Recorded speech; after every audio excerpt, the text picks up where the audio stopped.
Hey guys, welcome back to the channel.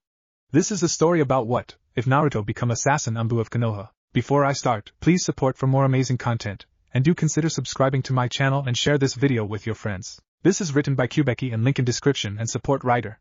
Let's start the video. A dark shadow slunk through the night, and it flashed between the trees with a silence that only death can compare to. His mission was simple: get the boy and get out. He paused on the side of the wall and slipped out the note Master had given him the day he showed Master the pictures of the possible new students. Blonde and blue-eyed boy, Uzumaki, Naruto, average height, poor grades, incredible chakra readings. Why would Master want this kid? The world is waiting for the answer.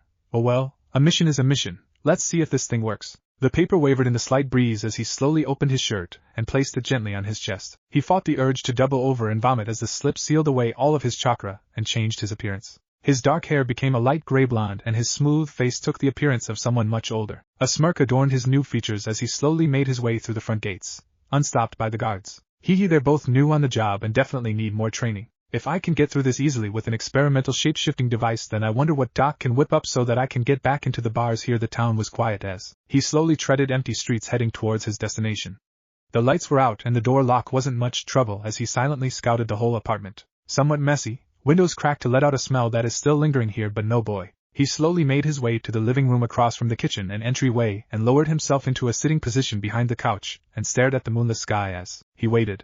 The boy had to come home soon. Midday after. Where has that boy run off to now? Jiraiya muttered over his bowl of ramen. Not like him to be late, especially when ramen is involved. He finished eating and walked out. Maybe Kakashi knows where Naruto has gone. He walked subconsciously towards the Hokage tower and was snapped to attention when a strange form caught it. Yo, Jiraiya, where's Naruto? Kakashi was on the roof across from where the white-haired man was standing, his usual small orange book in hand. Jiraiya suppressed a smile. His new book was doing well according to the white-haired perv. Actually, I was hoping to ask you about that cause I haven't seen him. Do you think Tsunade would know anything? She might. I'm supposed to be on my way over to see if Sasuke been rescued. Why don't you come along and ask? Besides, having me there might get you through some of the worst of her emotional stress. Hokage's tower. What do you mean we can't find him anywhere? Jiraiya and Kakashi were held in the Hokage's fists as she screamed on. Well, Jiraiya looked to Kakashi, who was trying to speak clearly. My plan to keep her calm failed. Now Tsunade. Jiraiya held up his hands and tried to calm her down. We don't want another incident. The blonde glared at the two perverted ninja before she sighed and let the two down when an anbu appeared behind her. She could feel his quizzical gaze from behind his mask as he debated with whether he should have waited longer before entering. Sasuke has been found and retrieved, milady. Good. She straightened in a stray hair. And the spies? They have been dealt with. Alright then. Have your squad begin a search. Naruto Uzumaki immediately. The anbu tensed but regained himself and nodded before disappearing. Tsunade sighed and slumped down in her chair. I need some sake. I'm on it. And with that, Jiraiya was out the window. I'll rally some of the genin into a team and check Naruto's home. Kakashi was worried. It's not like him to disappear randomly like this. Oh Sasuke, I'm so glad you're alright. Ino glommed herself onto his shoulders. Ino pig. Get your slimy hands off my Sasuke. I mean really, just cause Sai isn't here to distract you. Ino and Sakura glared at each other for a minute and then pounced on each other. Choji and Shikimura stood off to the side with Lee, Niji, and Tenten. I'll never understand girls. Shikimura said as he rolled his eyes as Sakura and Ino's catfight dust cloud inched closer until it dragged Choji into it. Help! Shikimura, they're going to kill me! Choji was freaking out. Not that the others could blame him. They all saw what happened to the two girls in the Chunin exams. They felt the killer intent of that match. They stood off to the side, moving away from the fighting duo, an innocent bystander, as they rolled and clawed at each other and Choji. That's enough. I need you all to help me on a search mission. Kakashi appeared in a swirl of leaves, stopping everyone in what they were doing. Sakura and Ino were holding each other by the hair and were stepping on Choji, who was every color but the one he should be.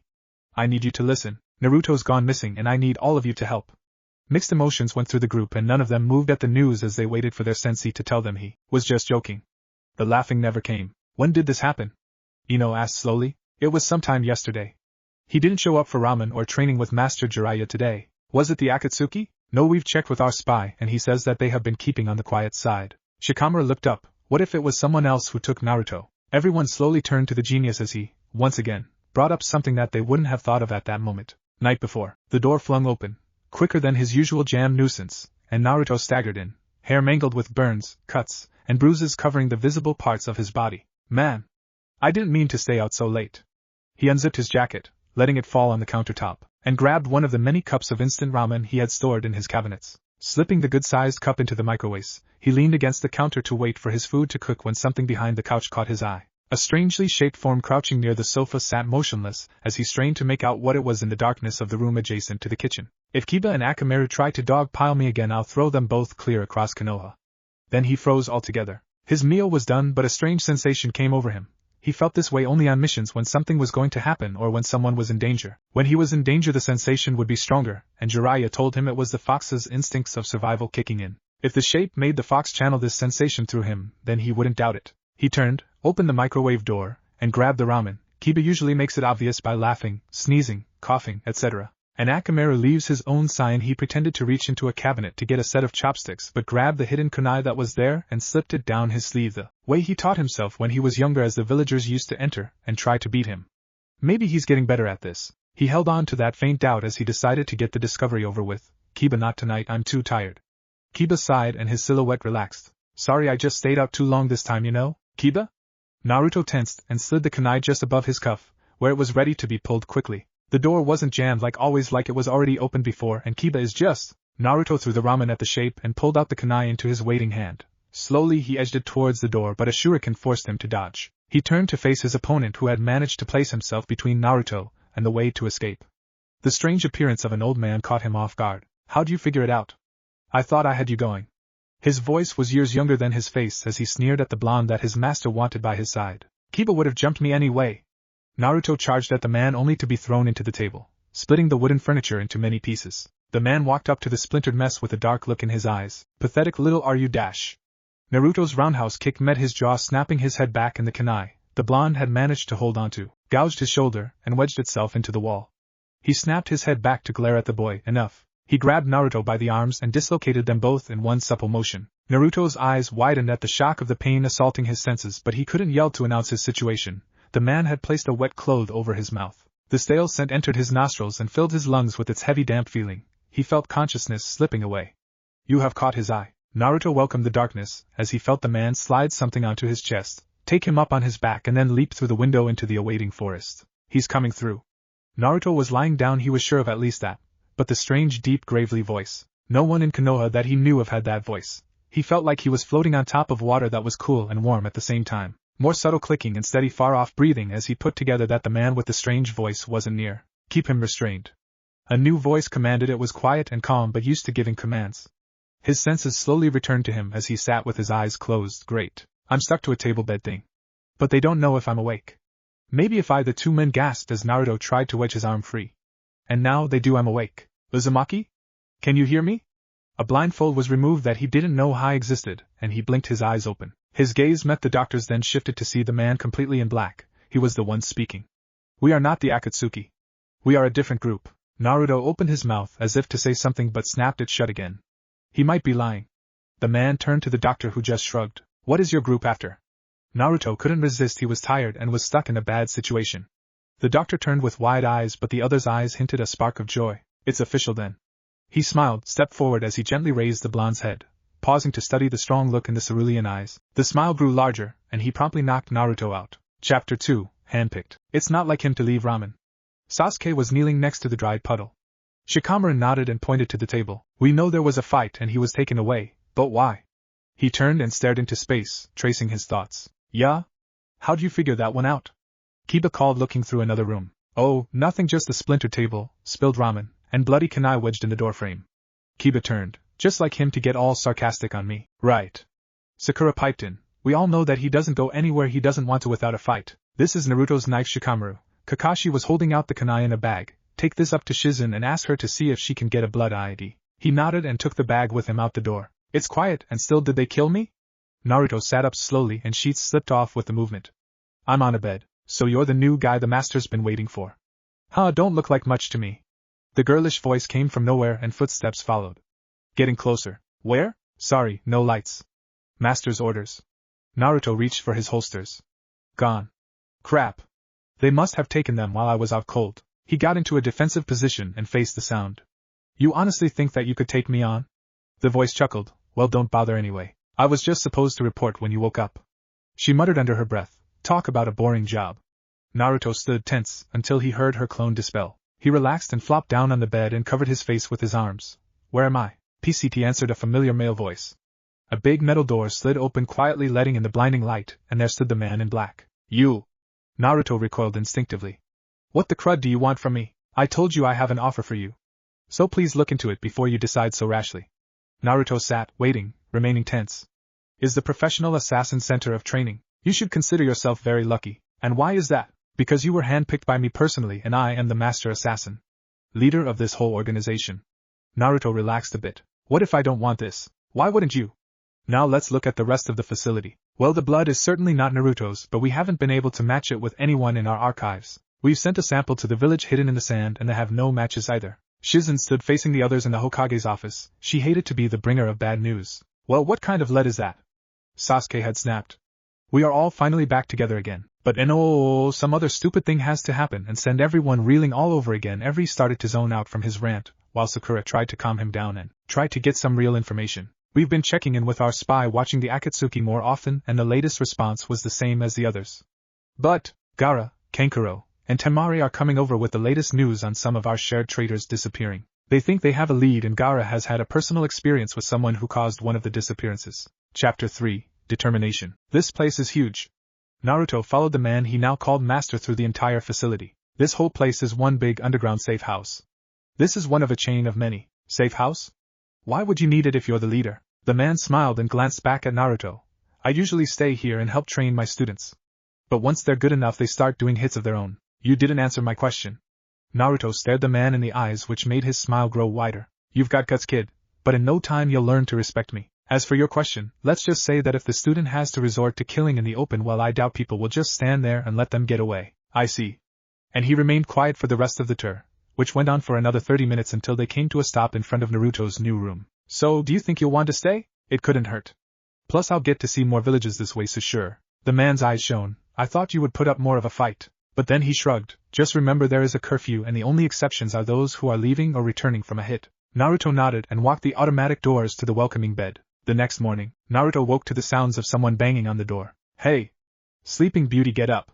Master wants to see you at the simulator. He jumped from his bed and looked for his clothes, which were missing. He looked everywhere until he saw a dark pile near the doorway, and it turned out to be a black shirt and shorts with all his equipment on top. Now he's stealing my clothes. Great. Wonder what he'd say if I asked for them back. When he neared the place called the simulator, there was already a group of other students, as the master called them. Ah. Naruto, I trust that your sleep was a restful one. Come watch with us. Puzzled, he approached the glass and inside was a young man who was obviously doing poorly. He's down. Naruto said as the man collapsed. Stop the test. The group of people gasped and glanced to Master. I know you're new here, but you must see that I am the master and I call the shots. Naruto glanced back to the young man. The enemies were robotic but could still do damage, or even kill. If you don't let him out he'll die. All he got was a laugh from Master. You think I don't know that? Naruto's eyes grew. Fine then. He lowered his head. If you won't let him out I'll have to help him. He leapt through the raised doorway and landed kneeling next to the man. Hey! Are you alright? Who are you? What are you doing here? I'm here to help you. So if you can't fight, stay down and I'll take care of it.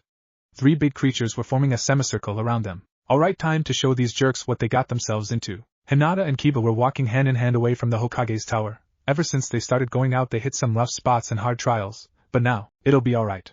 Sasuke and Sakura can handle it. Kiba squeezed her hand. I'm not so sure. I mean, Sasuke, Sakura, and Naruto were like family. We'll think of something. As they approached Ichiraku's, the full weight of what they were about to do hit them. Sakura was sitting with her boyfriend waiting for Hinata and Kiba to show up. I wonder what they wanted to tell us. Sasuke whispered to her while glancing around. Yeah, I know. And what's going on? Almost everyone we know is here. Hey guys. They looked up to see the other couple standing before them. The others in the restaurant were looking up now, paying full attention. What did you want to tell us? Sakura was being wary. Well, as you know, Naruto has been missing for a while now, and we were just summoned by Lady Tsunade. What are you getting at, Kiba? Sasuke didn't like where this was going. She's calling off the search for Naruto in assumption that he's dead. No. No, Sasuke. Wait. He was standing now, and Kiba got in front of Hinata. I know he's not dead. And if you won't help look, then I'll go on my own. And with that he left. That's why you were all here, huh? The others nodded. Hinata was quiet. Sakura, we're sorry and we want to help, but we have to take care of the village first. For some reason Hinata was staring very intently at her chopsticks. Consider this as a gift. She whispered and handed the sticks over to a totally confused Sakura. Wait a second. She looked closer at one of them and noticed tiny engravings. She left, and when she got there and looked closer, it's a coded message. Chapter 4 Determination. Naruto lay in the dark room recapping the events. The stupid simulator was too easy, of course that's because of my extra chakra. How did Master know about that? A sudden stab of fear nailed him. What else does he know? Who does he know about? His thoughts were interrupted when the sliding doors opened and the Master stepped in, followed by a man Naruto had never seen before. He sat up on his bed. What do you need? We need information, began the man in a cold tone. Just a few basic questions, and don't worry about Jin here. He just takes a while to warm up to him. Ame said with a smile. We're sure you've had suspicions about us and how much we know about you. Well, this is ironic. So I'm sure that through this questioning we'll reveal our levels of understanding. Let's begin. Alright, I've got nothing to hide. Smooth, that's not suspicious. Parents? None. Their names? I have no idea. Both men's eyebrows rise. What I'd been told was that my father was reclusive and died before I was born. My mother was the same, but she died in childbirth. Place of birth? Unknown. As a child I was exiled because I was blamed for my mother's death. Not a total lie, but not the truth either. Current home? I move around a lot, but when you guys came to get me I was finishing my stay in Konoha. That's it for personal. Allergies? For now on to medical. None. Injuries from the past? None. Mortal wounds or scars from the past? None that show up. So many memories came back. He'd lost track of how many villagers had tried to kill him for being the fox's pawn/container. Well then, I guess we're done here. They all relaxed and an awkward silence settled in until Ma finally cleared his throat. Thank you, Jin. That's all for now, you are dismissed. The man called Jin nodded and then bowed. Dang, obviously Ma is someone I should respect. As the doors slid back closed, Master turned his gaze back on Naruto. You were a ninja, or you've had some past training. Oh, you think so? No one gets past level 6 without some sort of past training. Oh, you also have an abnormally large amount of chakra. Okay, no more clues for him. Let him tell you how he knows all this. When Naruto started to glare at him, he just chuckled. Clever, I figured it out when you finished the simulator. You was just beginning to sweat. Well, you know the basics. Want a cookie?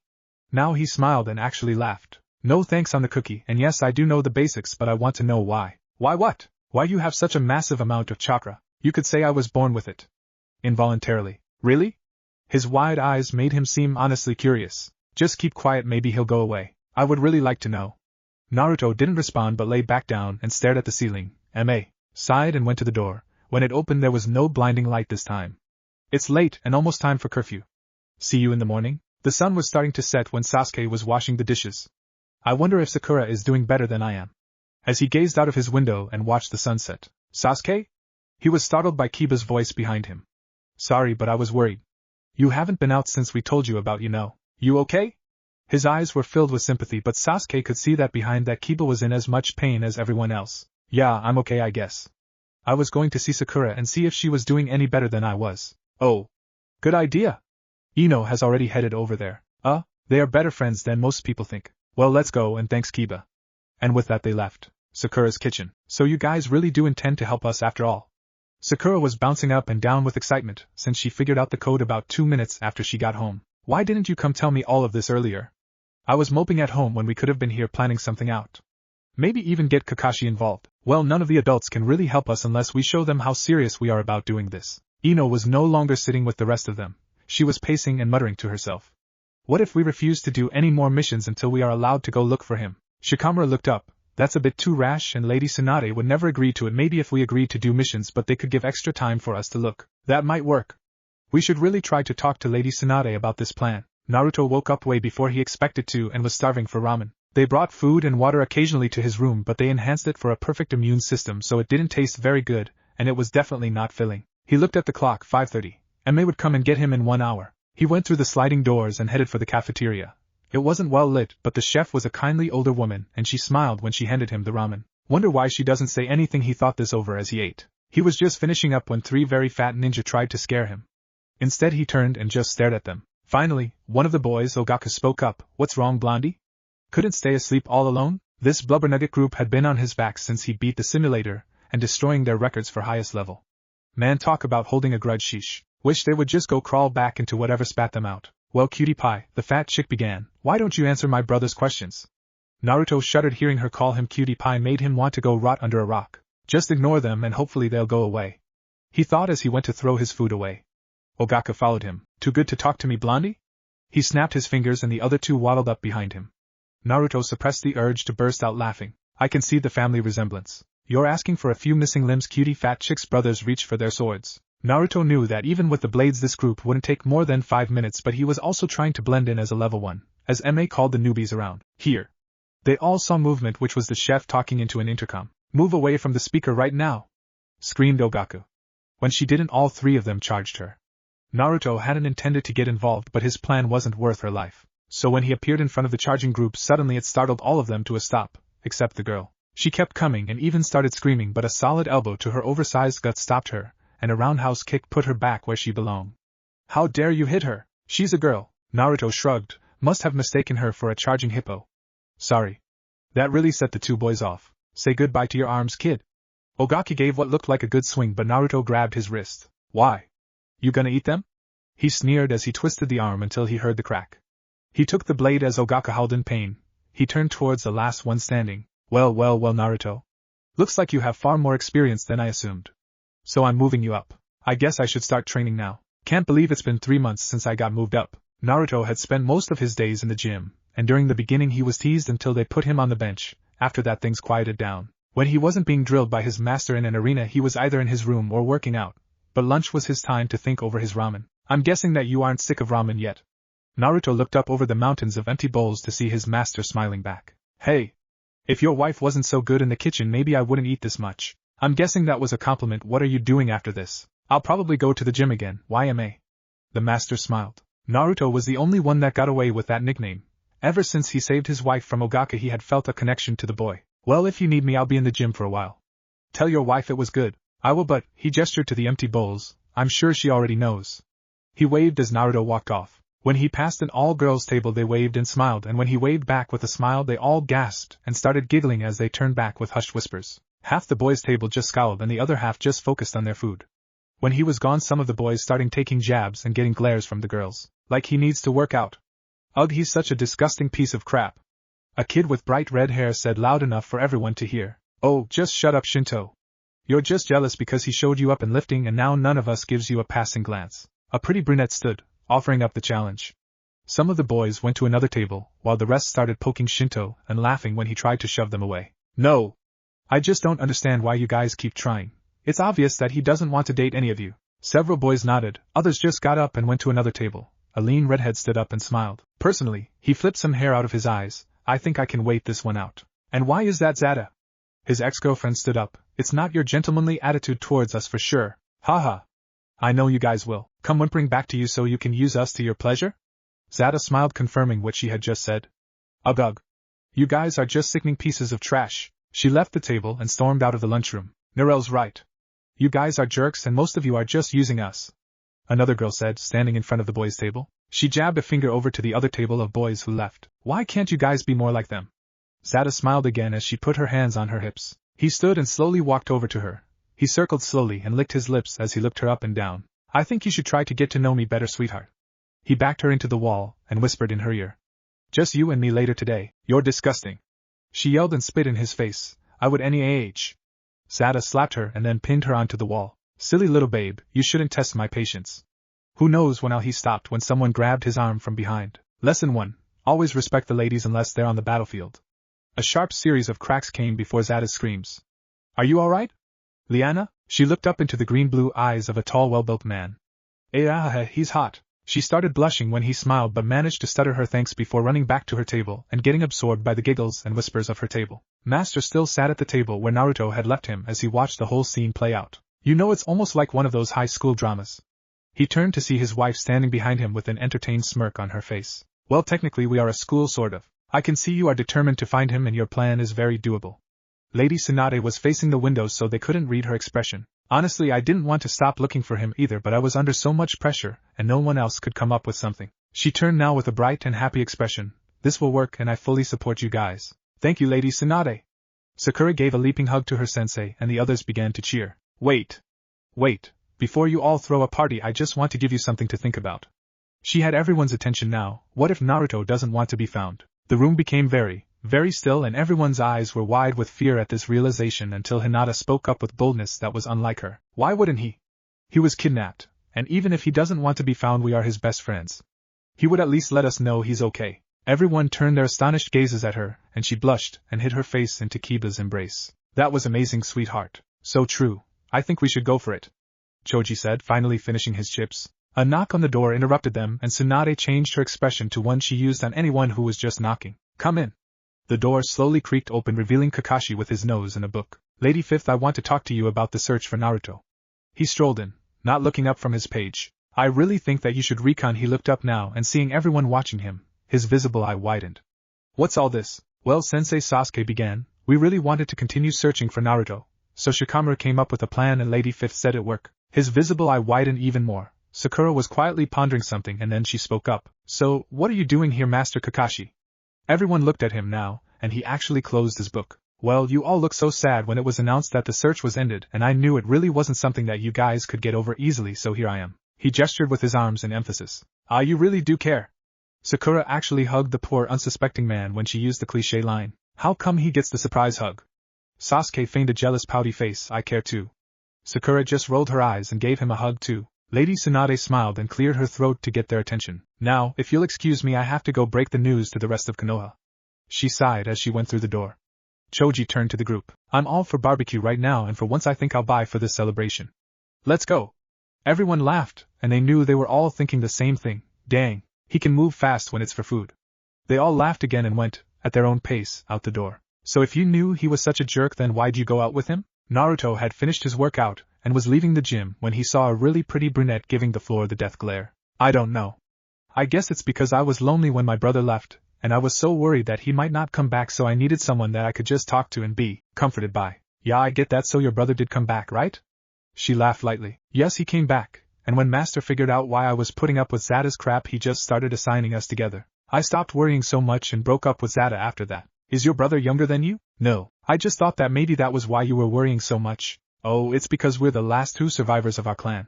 She glanced at him with big violet eyes. What's wrong? Well, apparently I'm the last of my family. So I guess I can relate. He smiled at her, which definitely made it clear why all the girls wanted him. Ah. There you are, my boy. Master was approaching. Come along to the arenas, we have work to do. Okay. He turned to her one more time. I'll see you around. And with that he left. Okay, bye. She smiled once he turned away and headed back to her room. He's not so bad after all. Hey. Kixer was lying on his bed reading a book. Hey, she walked over to the mirror and put her long hair into a ponytail and flopped down on her bed. You okay? He shut his book and looked over at her. Yeah, I was talking to the new guy. Kixer laughed. The one all the girls are attacking each other over? She smiled. That's the one. She stopped smiling now. You know he lost his family too. You told him about that. Why? It's not some big secret, and he was just letting me vent. Why do you need to vent? Zata. Oh. It was quiet for a while. You know, she glanced over at him. I broke his arm after you left 'cause he slapped Liana. Now she sat up and stared at him. Her violet eyes were flaring. He slapped Liana. Now Narelle, I already broke his arm. He gave her a look that she knew better than to test. She lay back down muttering something about breaking the other one when a patrol came by telling everyone that it was now past curfew. Kixer flipped the switch and Narelle knew their conversation wasn't over yet. So is he after every girl in the academy? I don't think so. He was nice but didn't try to flirt once, and all the girls are flirting with him to the point that they look desperate. But from what I heard at the table, some girls tried to ask him out, and he politely declined. She didn't mention how she felt better now that it seemed he wouldn't date any of them. Has Taisha gotten to him yet? Narelle made a gagging noise as soon as the name was out of his mouth. That sleazy tramp is on a long recon mission. Well, she can stay on that mission. All of the guys are so much more peaceful without her around, that is until he showed up. Was that a tinge of jealousy there, Kixer? She teased. Not jealousy, just frustration. Narelle laughed. So what are they saying about him? Just raw stupidity and jealousy on their part, 'cause none of them have girlfriends anymore. Also, some of the dumber guys want to fight him. Kixer laughed. They wouldn't last more than 5 minutes. What makes you say that? Well, for one thing, he's not physically weak at all. Yeah, I'm pretty sure everyone knows that. On top of that, most guys aren't really strong anyway. Well, what else, Kixer? You've felt his chakra.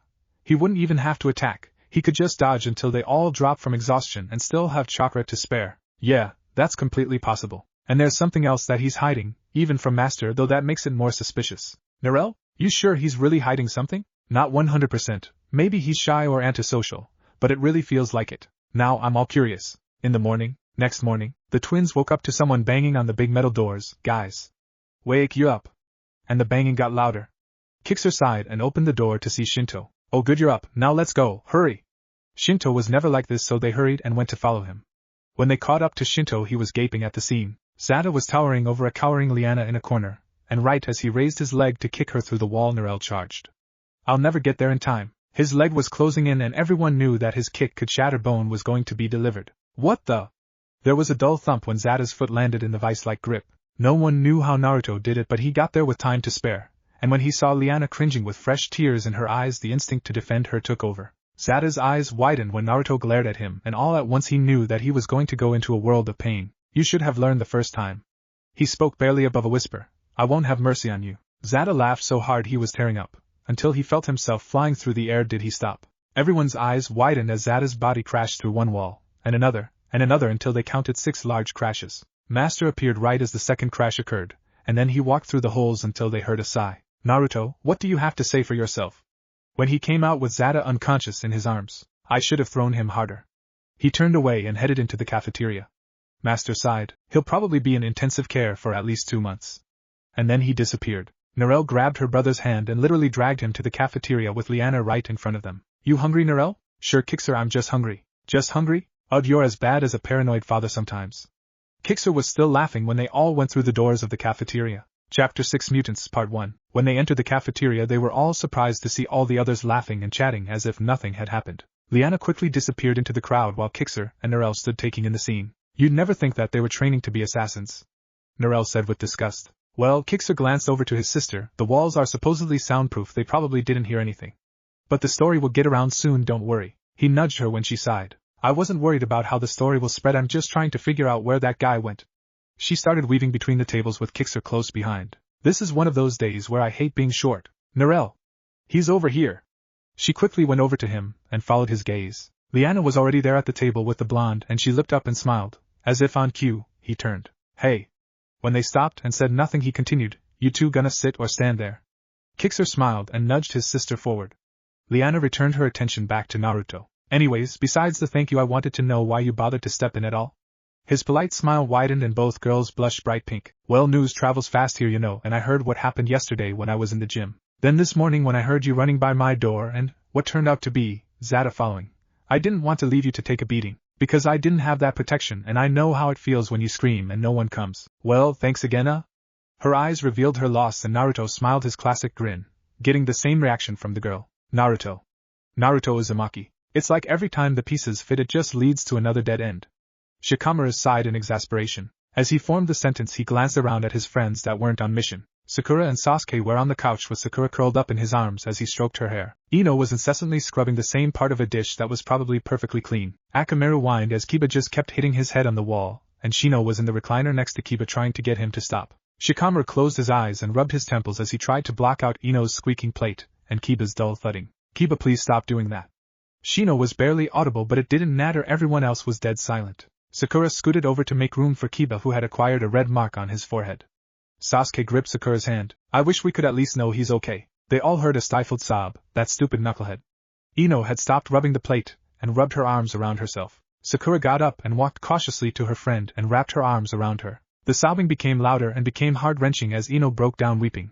I was so mean to him and he never complained once. Ino, it's okay. It's okay. He forgave you and didn't let it get him down. Sakura stroked her back and hushed her until the sobs quieted down. But nothing, Ino. Kiba shocked everyone when he looked up. Naruto not the kind of guy to hold a grudge against his friends. He really did forgive you even if he didn't say it. 8 months later, he could hear them moving below. Their growls and grunts were too loud for a normal wolf pack. He glanced down to the ground and smirked. The whole pack was down there. The alpha's loud eerie howl shattered what little silence that had managed to form as it called for the last member of the pack that would never again show its face. Naruto edged his way back to the trunk and scaled up to the top of the tree in hope of fresh air. Why does this simulator have to be so freaking humid? He sighed deeply and let the strong breeze blow his now long hair. He sat, slowing his heart rate back down, and recalled the whole day. 3 months earlier. Naruto, come here please. Ame didn't have to wait more than 5 seconds before the blonde teen was kneeling in front of him. You asked for me, master? Ame studied the black-clad ninja. You've been on over 100 missions but could have done so many more. Explain why you rejected all of these. He demanded as he dropped a fairly thick folder next to Naruto. Ame, could we talk in private? Please? He fingered the folder as Master studied the uneasy tone his student had taken. Yes, come with me, Naruto. He rose silently and the two went to a private room. When the door clicked shut, he turned to the teen. Okay, Naruto, spill it. Well, here's the whole story. I do live in Konoha and I never moved around until I joined this group. Both my parents are dead. My mom I have no idea, and my father died in the Kyuubecky attack. Master was silent, but his eyes asked a million questions. Well?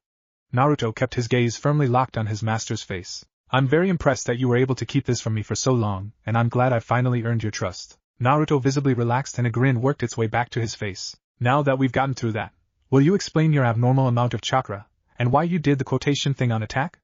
The grin grew wider. Those go together. He pulled off his hooded shirt and lifted the chain mesh, revealing the seal on his stomach. It was the first time Naruto had seen Ma show any sign of shock like he did when he saw the seal. Kyuubi was being controlled by someone evil, and my father was the Hokage at the time, and used a special jutsu to seal the fox into his newborn son. I am his son, and my extra chakra is from the fox, whose chakra I can tap into at will. Why, you're serious? Master didn't look convinced. You honestly expect me to believe that you are a Jinchuriki? No, I don't expect you to believe it, but I can prove it to you. Really?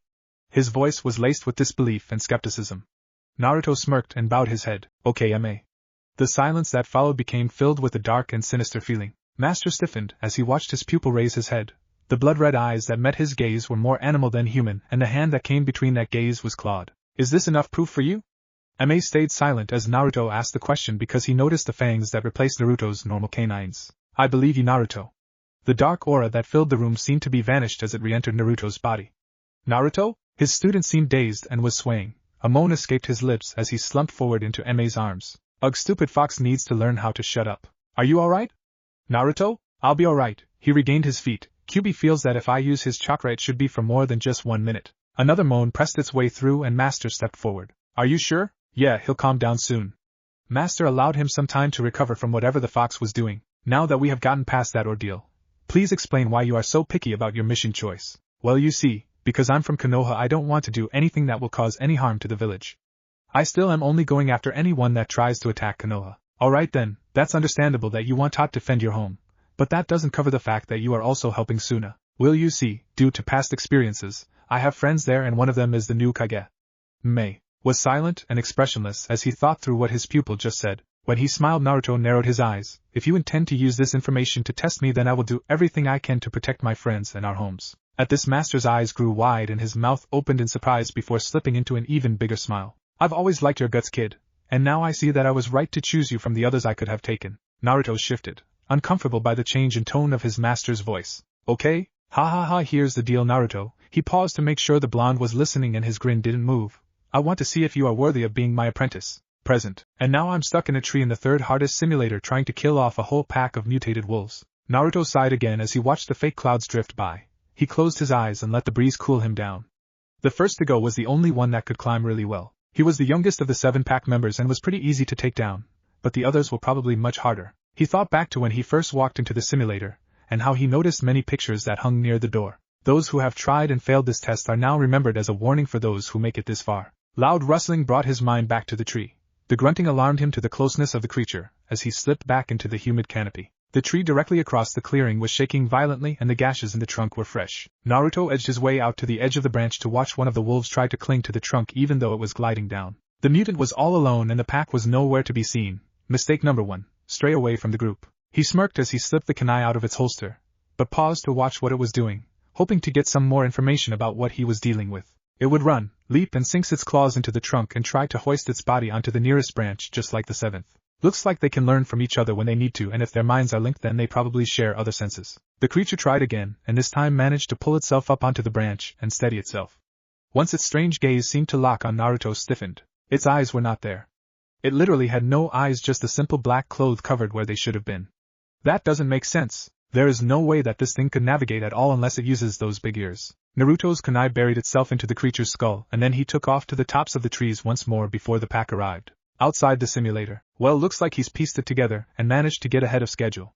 Mei sat in front of the few students that had found time to come and see how Naruto was doing in the simulator. There were one large screen that followed Naruto and below it were 7 smaller screens that allowed the viewer to see through the mutant wolf's eyes, 2 of which had gone black when their bearers were killed. Narelle, Kixer, and Liana were in the front row and watching intently. Over the months they had eaten with Naruto and a strong bond had formed between the twins and him. Liana, however, seemed to grow more indifferent, and it seemed that she was finally giving up trying to get him to date her, and that she could live with being friends with him. Now when Naruto was entering the third hardest simulator, dubbed Hunt or Be Hunted, they felt that they should be there to root for him. Go Naruto! Woohoo! Take those suckers down! Liana jumped back up onto her chair and waved her oversized pom-poms while everyone's eye twitched. Looks like you're still trying to win him over, huh, Liana? Narelle tugged her friend back down to her chair. You know he can't hear you, right? Oh, don't act all high and mighty, Narelle. Her friend wore a smug grin. I've seen your glances to him. You've totally fallen for his self-sacrificing, caring demeanor. I did not. Even though she denied it, her cheeks burned bright pink. Kixer was laughing his head off. Wow, and you two are supposed to be the closest of friends. Sheesh. I'm glad no girl has caught my eye and also nabbed Naruto's. The girls glared at him, and he tossed them a bright smile. What if Naruto started dating Narelle? What then, Kixer? Liana got the reaction she wanted because the smile vanished. Inside the arena. Okay, so there were 7. Naruto was using a saban to etch the information he'd gathered on the pack into what had to be one of the biggest leaves he'd ever seen. The one I call Alpha is the leader and carries a machete. No special abilities. The second in command I call Eyes. Has the sharpest eyesight and from the looks of it can see in the dark. Third I call Legs. Speed of the pack, and the fourth I named Ears. Bat-like hearing. Fifth is Nose. Can smell me at least 2 miles away. Sixth is Radar. He never sleeps and always seems to know which way to face when I'm near. Finally the 7th, Climber, youngest of the pack and could climb incredible heights. He used the saban to draw a line across Climber and Ears and slipped the leaf back into his pack and headed for the river. He knew better than to travel on the ground, but the pack was making good use of their newfound ability to climb. Niji. Please. Choji was being relentless about taking a break, and the Hyugas knew it. After all, he had used the most chakra out of all of them, and he was the one who had carried the stupid cat most of the way. Alright, we'll stop when we reach that river over there. Choji brightened and looked in the direction of said river. What river? I don't see any river, HEY. Crud, he saw me deactivate my Byakugan. That's no fair, Niji. Don't worry, it's closer than you think. And he was right, because soon they reached a steady flowing river with a nice shady forest on the other side. Once they reached the edge, Choji plopped down and started to open his pack. No, Choji. Don't. But it was too late. The sadistic cat sprang from the pack and leapt into the forest. Choji's sweat dropped while Niji got all twitchy. Hinata sighed. Guess we'll have to catch him all over. Ah, crap. Never thought I'd see this spawn of Satan ever again. They all turned to Canopy as a tall, well-built blonde casually walked towards them on the other side of the river. In his arms was the cat. Choji stood with a bag of unopened chips in his hands. No way. And Naruto? Is that really you? He looked over and his expression gave way to his shock. How did you guys get in here? Chapter 7 Mutants Part 2. You let him get away. Ino was pissed off and poor Choji was taking all the heat. Pleesestop shak ingme. His eyes were all swirly and his head was snapping back and forth. How could you do that? Why didn't you bring him home?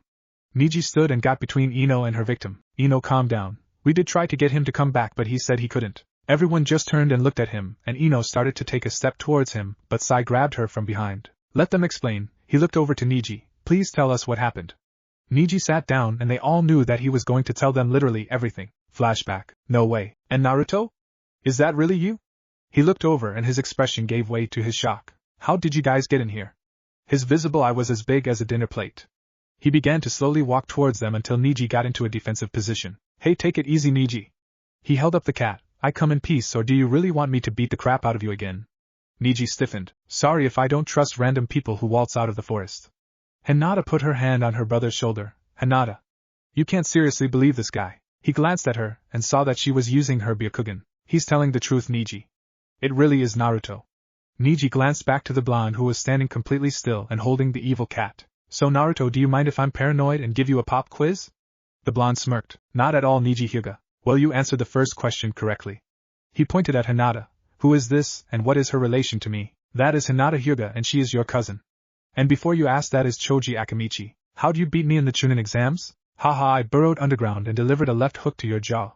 He smiled as if remembering a good memory. Then Sasuke was taken by Orochimaru's creeps, and then I was sent for, and now here I am. Well, you really are Naruto. Wait, what do you mean by sent for? We thought you were taken against your will. Well, I was at first.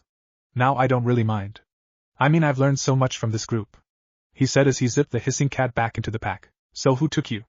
Naruto's expression turned serious. I'm sorry guys, but I can't tell you. Hinata looked so hopeful. Normally I would, but now I don't think I can leave, even if I wanted to. Her face fell into an expression of such sadness that Naruto thought that his heart would fall apart. What do you mean? You're not coming home? Fresh tears sprang into her eyes and Naruto couldn't ignore the pained feeling in his chest as the tears slipped down her cheeks. But we all miss you so much and she couldn't continue because now she was crying too hard. Naruto's heart was splitting. He cared for Hinata a lot, but not the way she and Kiba cared for each other. He wrapped his arms around her and rocked her while stroking her hair. I'm sorry, Hinata, I really am. And I do miss you guys more than anything else, but I can't come home right now. There's still so much I haven't been taught yet, and staying here I can learn everything. She looked up at him and studied his face carefully. The tears had dried but her eyes were still red. Do you promise? On your ninja way, Naruto Uzumaki. Promise me that you will come back soon. Naruto was taken aback by her sudden boldness, but he smiled, stepped back, and raised his right hand. I swear on my ninja way that I will come home soon, sooner than you think. She smiled, then stepped forward and smiled, then looked down. Naruto? Yes, Hinata. She reared back and punched him as hard as she could, sending him flying into a tree. Choji and Niji's eyes bugged out as Naruto staggered out of the remains of the tree, rubbing his cheek. What was that? That was two things, she said with a smirk. 1, Sakura's wishes, and 2, your punishment for not telling us you were okay sooner. He gaped into the look of innocence in the lavender eyes. Actually, you should be glad it was me instead of anyone else. I mean, Sakura can hit a ton harder than me, and what everyone else was planning was a lot worse than the one punch. I know for a fact that what Gaara had planned out, you wouldn't have staggered back to him any time soon. Naruto gave a cocky half smile. Kiba doesn't know what he's gotten himself into. He started laughing before he crashed into another tree. Choji had finished his chips and was laughing his head off as Naruto was, once again, walking away from the splintered mess. Okay, you totally deserve that one. Naruto glared at the boy who was doubled over laughing and then cast a glance to Niji, who was smiling. Hinata was standing there, fist in the air. Got anything else to say? Yeah, you've been hanging out with Sakura way too. They all watched as his expression changed from an irritated scowl to one of horror. Naruto? What's wrong? Then they felt it. Their ninja training alerted them to a number of bodies that were behind them. Don't move a muscle until I say so. Naruto was reaching behind him and pulled a kunai from his pouch. Jump to where I'm standing right. His body was getting tense as he prepared to leap the distance. Now. The three leapt from their position and Naruto leapt to theirs. They managed to turn to see Naruto slash the creature's face, and see it rear back and rake its claws down his arm. He looked up, and may stop this. Let them go, they didn't do anything, and if they stay then they will try to help me. From the sky came a sigh and then a deep male voice echoed through the air. Very well, my boy.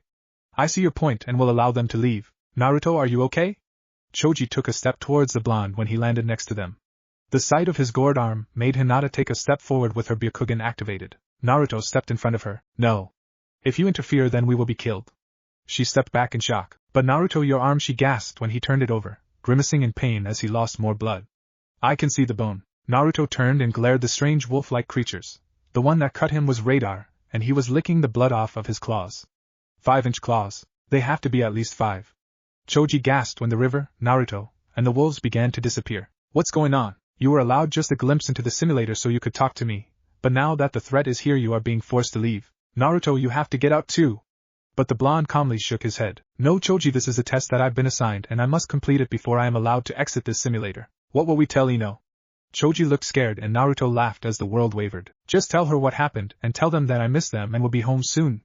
And then he completely vanished, leaving Niji, Choji, and Hinata staring into the empty space. End flashback. Everyone was completely still as the story hit its mark.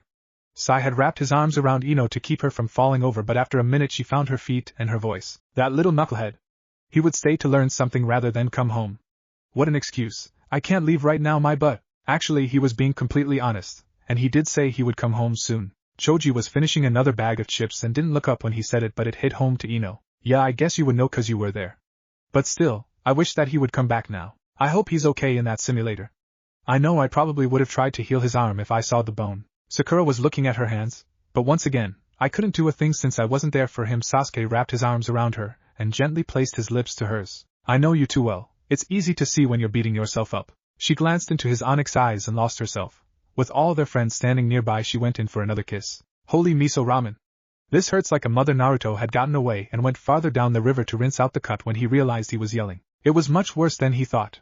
He didn't realize it at the time, but it turned out that Radar's claws could also cut into the victim's chakra network and, depending on the severity of the wound, could take their chakra and convert it to use for itself. This explains why it licked the blood from its claws. Naruto's gash was pretty severe. He cut off the sleeve on his right arm and lowered it once more into the cool flowing water. He was instantly blinded by the searing pain coursing up his arm and spreading throughout his body. He was gasping for air as the burning sensation turned to a tingling sensation and black spots danced across his vision. He lay completely still and slowly turned his head to watch the red liquid flow into the clear water as the current carried the blood away until he lost consciousness. XXXXXX. Naruto felt awful as he slowly opened his eyes and let them adjust to the darkness.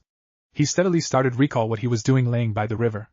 Oh right, I got injured and was cleaning the wound when I must have passed out, probably from blood loss. He raised his arm, suppressing the moan that was threatening to make itself heard. The skin was ragged, but he could clearly make out each individual cut, and the bleeding had slowed a lot. He tried to convince himself that it was a good sign, but in his gut he knew that if it wasn't bleeding profusely it was probably because there wasn't that much blood left to flow out, and judging by how weak he felt, the amateur assessment was as good as any other. He glanced to the limp black thing in his left hand, and it took him a minute to realize it was the sleeve that he cut off hours ago. He sat staring at it until he felt that he had braced himself enough to tie the sleeve as a bandage. He wound it as tightly as he could, ignore the pain in his arm. Just like Sakura once said, grit my teeth and bear it. But crap, this hurts. He managed to finish it, and then thought of what he should do. After taking inventory, he decided that he should find something to eat to get his energy back. He filled the bottle with the water from the river, deciding that a good layer of mud will cover his scent nicely as well as give him good camouflage. He flipped his hood over his head and put a kunai in his hand as he set out to find food before he ran out of energy. He remembered Irika-sensei explaining that if a ninja couldn't find food when he was low on energy, that he would eventually collapse and never get up again, as his body would slowly deteriorate into nothing. Maybe I should just lay down and rest just for a few minutes. He started to slow his pace and leaned against the tree for support. Just 1 minute, then I will start again. He could feel himself slipping, losing his grip on the tree as he slumped to the ground with a groan. I can't give up. The last thing he remembered was the thought of Narelle waiting in the observations tower watching him wither away. Chapter 8 Mutants Part 3 Naruto. Kixer had to hold his sister back before she ran through the door into the simulator. She was freaking out when he got cut, and it overrode any jealousy she felt when he embraced the black-haired girl. But when he walked into the forest and collapsed, she snapped. Kixer, let me go. He's gonna die. Narelle, you know as well as I do that he won't die from this. He's stronger than that. A lot stronger than that. She stopped struggling halfway through as she heard Naruto talking to himself. You have to get up, Naruto, do it now, Naruto. The twins walked over to where Master was standing with an unreadable expression. In a minute they all shared the same expression. Use the tree, reach for the branch, and wrap your fingers around it. There we go, now lift slowly. He's ordering himself using sheer willpower. Didn't think that I'd get a student with such a strong will to live. Master was almost inaudible. Even though I do favor him, I can't show it in front of the others.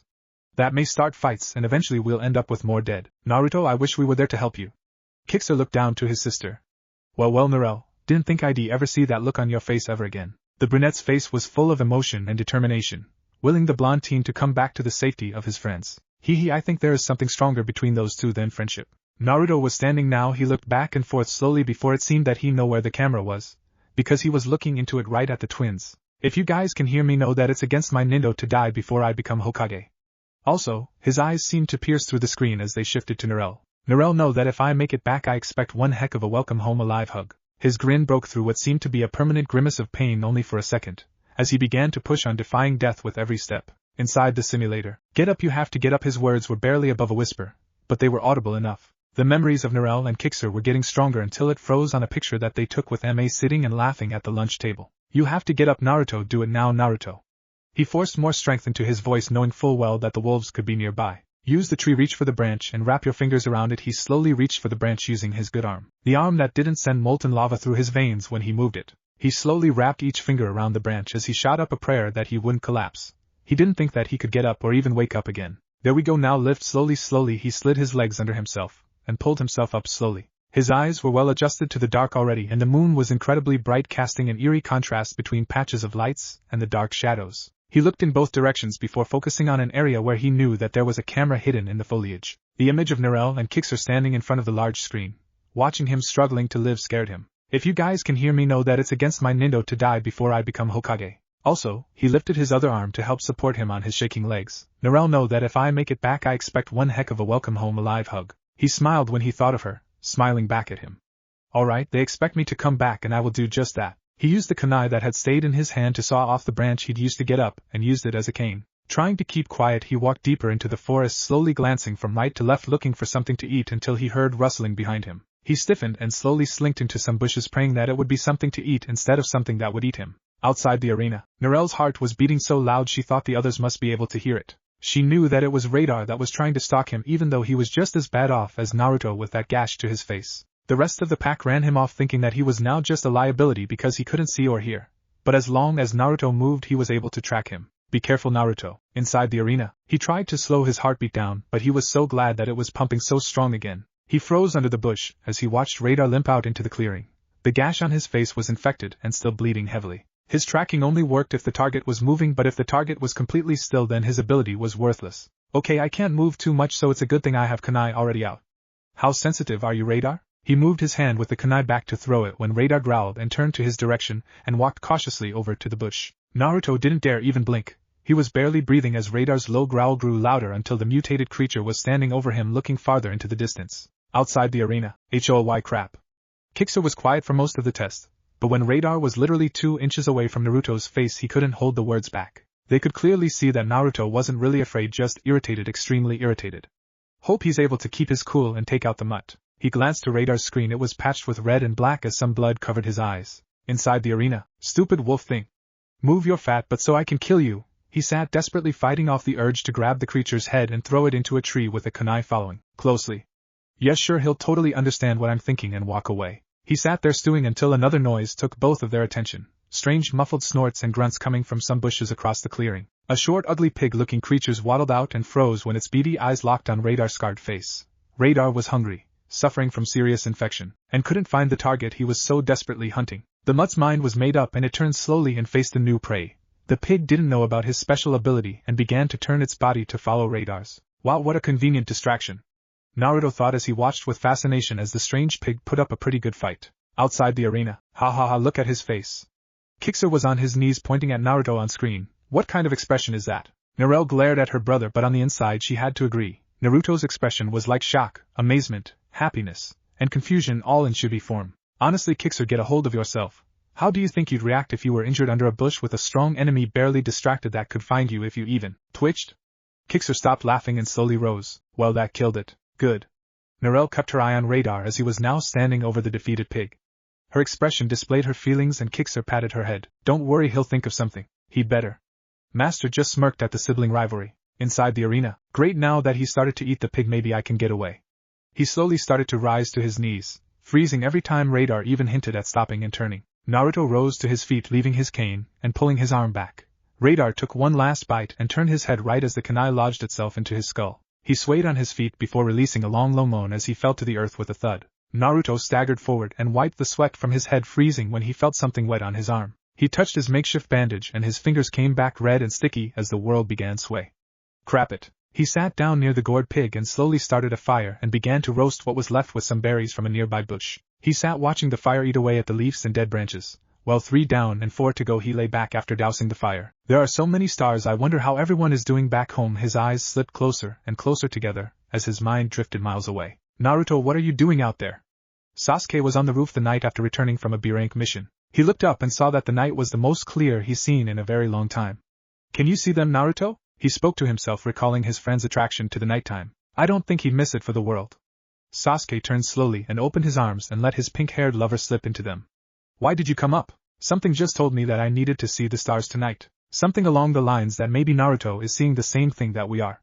Sasuke slowly turned and stared at her, as she smiled knowingly. I had the same feeling that he is looking at the same stars as us and is thinking about us right now. Sasuke, Sakura, Naruto was looking at the stars when he thought of the first 2 people that had actually acknowledged him as a person. A bright star flashed across the clear sky and vanished as it flew farther and farther away. I wish I could see them again. Outside the arena, I think I can grant that wish. Master smiled as he flipped a switch. Inside the arena, Naruto sat up when the sky and surroundings started to waver and a large holographic building appeared. What the heck is going on? That is Sakura's and Sasuke's apartment building. Sasuke, what's going on? Sakura clung to his arm and watched as the rest of the buildings all around started to waver and vanish. They stayed perfectly still as a strange dark forest replaced the scenery of Konoha. What the heck is going on? A voice from the ground below snapped them out of their trance. That sounded like they looked at each other and ran to the edge of the roof, and what they saw brought tears of joy to Sakura's eyes. Naruto! The blonde looked up and saw the 2 friends standing above him. Their faces disappeared before the rest of them appeared as they jumped over the ledge down to their long-lost friend. Sakura ran straight for him, knocking him down. I miss you too, Sakura, but I think your boyfriend isn't comfortable with our position. She got up and quickly went to Sasuke's side. Naruto stayed on the ground, making no attempt to hide the pain he was in. I'm sorry, did I hurt your arm? No, the bleeding started up before you guys managed to get in. By the way, how'd you get in at all? Sasuke stepped forward and helped his friend up. We're not sure.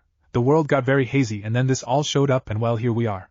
Sakura was healing his arm while Sasuke quickly put the whole story in a nutshell. Thanks, Sakura. It feels a lot better now. Yeah, well, you're lucky it didn't get infected like that thing's face over there. She trailed off as she walked closer and got a good look at it. Is this the thing that Neji was talking about? One of those strange things that you have to fight? Naruto nodded. I assumed that they were wolves at one time, and over the years some of the scientists/doctors here did some experiments.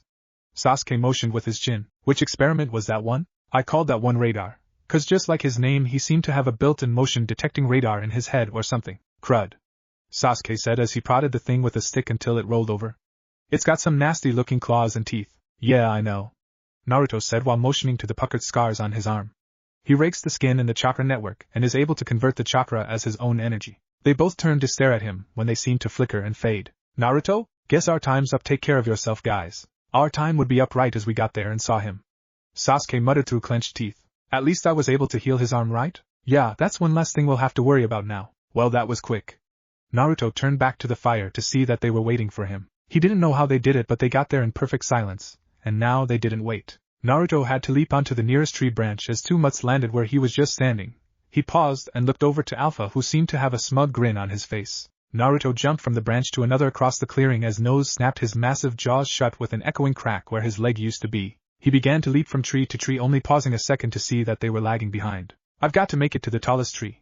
They can climb while not at all very high. Chapter 9 Mutants, the finale part. He was panting heavily as he seemed to fly across the ground. Don't give out on me now, stupid legs. His body, not fully recovered, was already beginning to wear down. He stumbled on an unseen root and fell to the ground. He couldn't move as he lay there waiting for any sign that his enemies were near. Maybe it won't be so bad. I'll be able to finally rest. What are you thinking? The two sides of his mind were arguing again. Get off your fat butt and move. But there's nothing left that I can do. Ha! As if. Have you forgotten who you were just talking to? Your friends are waiting for you, moron. Now get up and show them what this Jinchuriki can do. Naruto knew he was right and the other side of him was wrong. He hoisted his body off the ground even though it screamed in protest. He managed to get to his feet and looked over to where the camera was hidden. Okay, now I'll get the real chance to show you what I can do with my extra chakra. He smirked as he imitated his master's incredibly deep voice. He closed his eyes and focused on channeling the fox's chakra.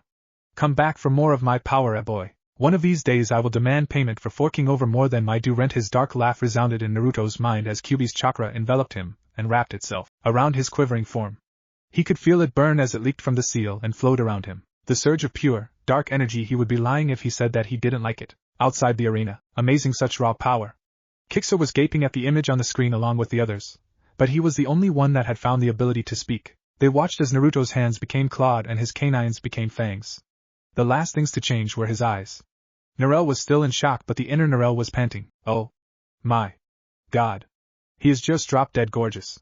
Look at his arms and his legs and ahhhhh. Shut up, why are you screaming? Her inner self motioned to the screen in Narelle, and her inner self wanted that image to freeze forever. One of the pack members had caught up before the others and had torn his jacket and shirt to shreds. Naruto looked down to the now worthless tops and threw the remains off. Hey Narelle. I'm pretty sure that your boyfriend has gotten worse, he said with a laugh as he watched his sister's eyes dance across Naruto's chest. Inside the arena, Naruto hadn't even felt the claws as they seemed to glide instead of rake across his chest to his back. Narelle, I hope this makes it up to you when I, almost died back there. He knew Narelle would kill him when he got back. He had never taken his shirt off in front of her before. Even when they talked him into swimming in the pool after a mission. Flashback. You can't stop me. I will destroy the village hidden in the sand. The man was sprinting across the wall with Naruto on his tail. I'll start with their precious leader. Naruto followed his gaze and saw that Gaara was out on the roof of the Kazekage's building. Gaara took a step back when the pair landed in front of him. What on earth? He began to pull sand from the gourd that was always on his back. Don't worry about it, Gaara. Just let me do my job. His eyes locked with the strange man with a black hood. He studied him carefully. Something was so familiar about him. His casual stance, bright eyes, the hair was a bit longer, but he reminded him of Naruto. And nah, it's not him, Gaara. He disappeared and we haven't heard anything from the leaf, but he stopped himself. This couldn't be his friend. The black hood and blood-red shirt, black pants and black boot that went 3/4 the way to his knees. No, this wasn't Naruto. This man was dark and cold. He had killed many before the other man in front of him, and wouldn't take any longer than a minute killing someone like him. Again, Gaara, stand down. He is my target, and his death is my mission. Please don't interfere. Gaara slid the sand back into the gourd but kept his tense stance. Why is he telling me not to interfere instead of just taking me out with him? I know this man. You, the man cast his cerulean gaze on the redhead, you are the assassin that has come here twice before. A smile graced the man's lips. Yes, I'm surprised that you remembered your savior's life, Gaara. You are the one known as Oturin, correct? The smile grew wider, and he again looked like the missing Uzumaki. I have many names and Oturin is like the rest. A mask that I wear to get by in this world, to perform my job as an assassin and obey my master. He was standing next to the target, pinched his shoulder, and put a finger to his forehead. The stranger promptly slumped to the floor. Gaara let the sand out once more. Tell me who you are now. Strong demands from someone who's just recently become Kazekage. The smile changed into a cocky smirk that Gaara had seen many times before. Please, one request. The man looked surprised but nodded. You've gotten around a lot. Have you heard anything about someone our age named Naruto Uzumaki? The hooded man's face clouded and something Gaara could only define as pain came across his face. Then he did something unexpected. He closed the distance between them. He caught Gaara in an embrace before quickly turning and taking his target. Just know that his whole life is backwards. And with that he made a sign and disappeared in swirl of frost, leaving a stunned and confused Gaara in the dark. And flashback. Awa, come on Naruto. Please, Liana, no. I don't want to relax in a pool. I want to rest in bed. She was tugging his arm so hard he thought it would just come off. On his shoulder the man was starting to moan. Naruto groaned and decided to stoop to her level and imitate her whining voice. But I really don't want to. She stopped all too suddenly. Is that really what I sound like? If I say no, will you let me go? She nodded slowly and he smiled. Okay then. No Liana, you don't sound like that. She smiled and released his arm. He smiled and was about to say his thanks when the girl pulled out a walkie-talkie. Alright Narelle, you win the bet if you can get him to come. On the other side of the radio her angelic voice came through. What? He's here. Hey Kixer, he's back.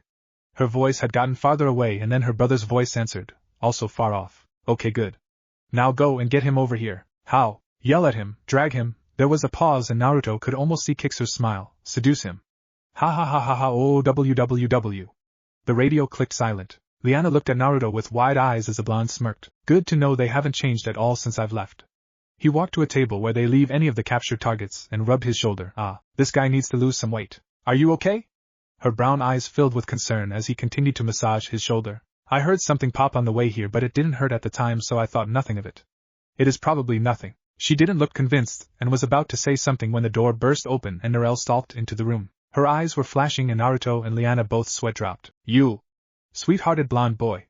You're coming with me to knock some sense into my idiot brother. She grabbed him by the arm and started dragging him to the swimming pool all the while Naruto was trying to tell her about his shoulder. When they finally got there, Kixer had an ice pack on his forehead and was starting to make what was going to be a wisecrack when he saw Naruto's face. Narelle.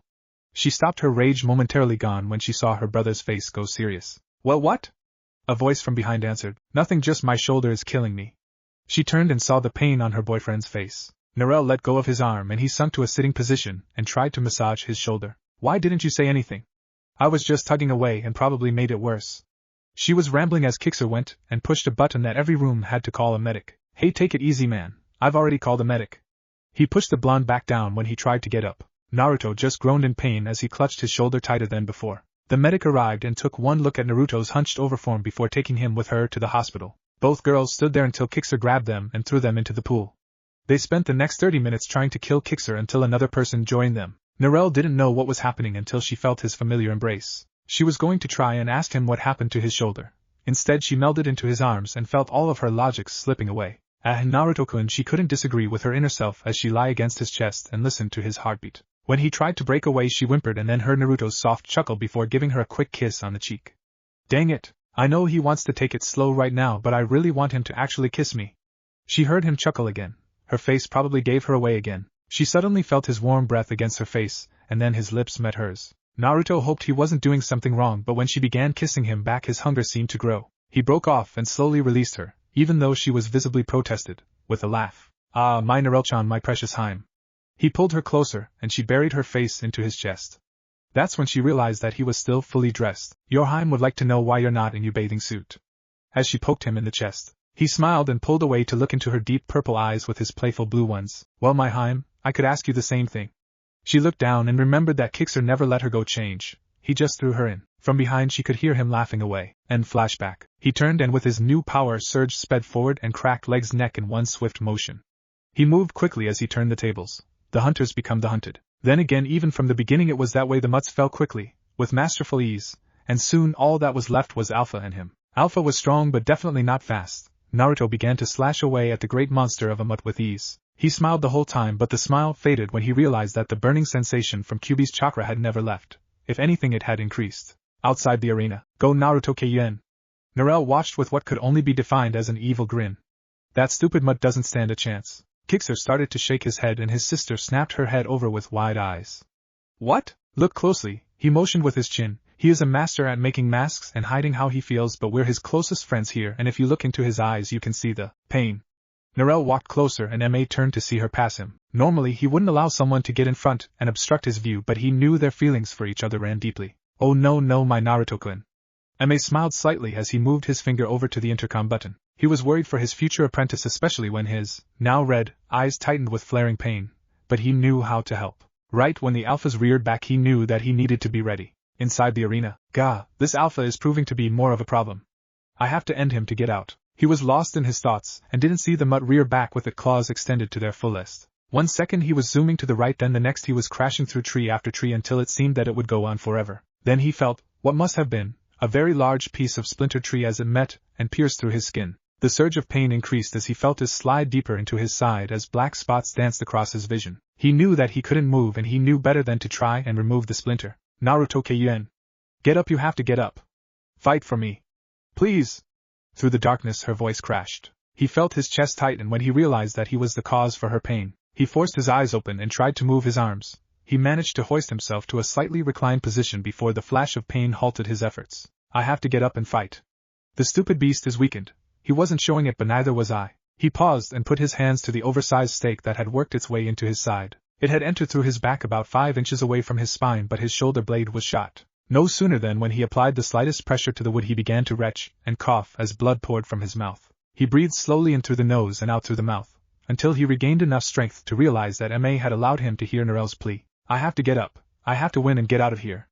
I need to get this stake out.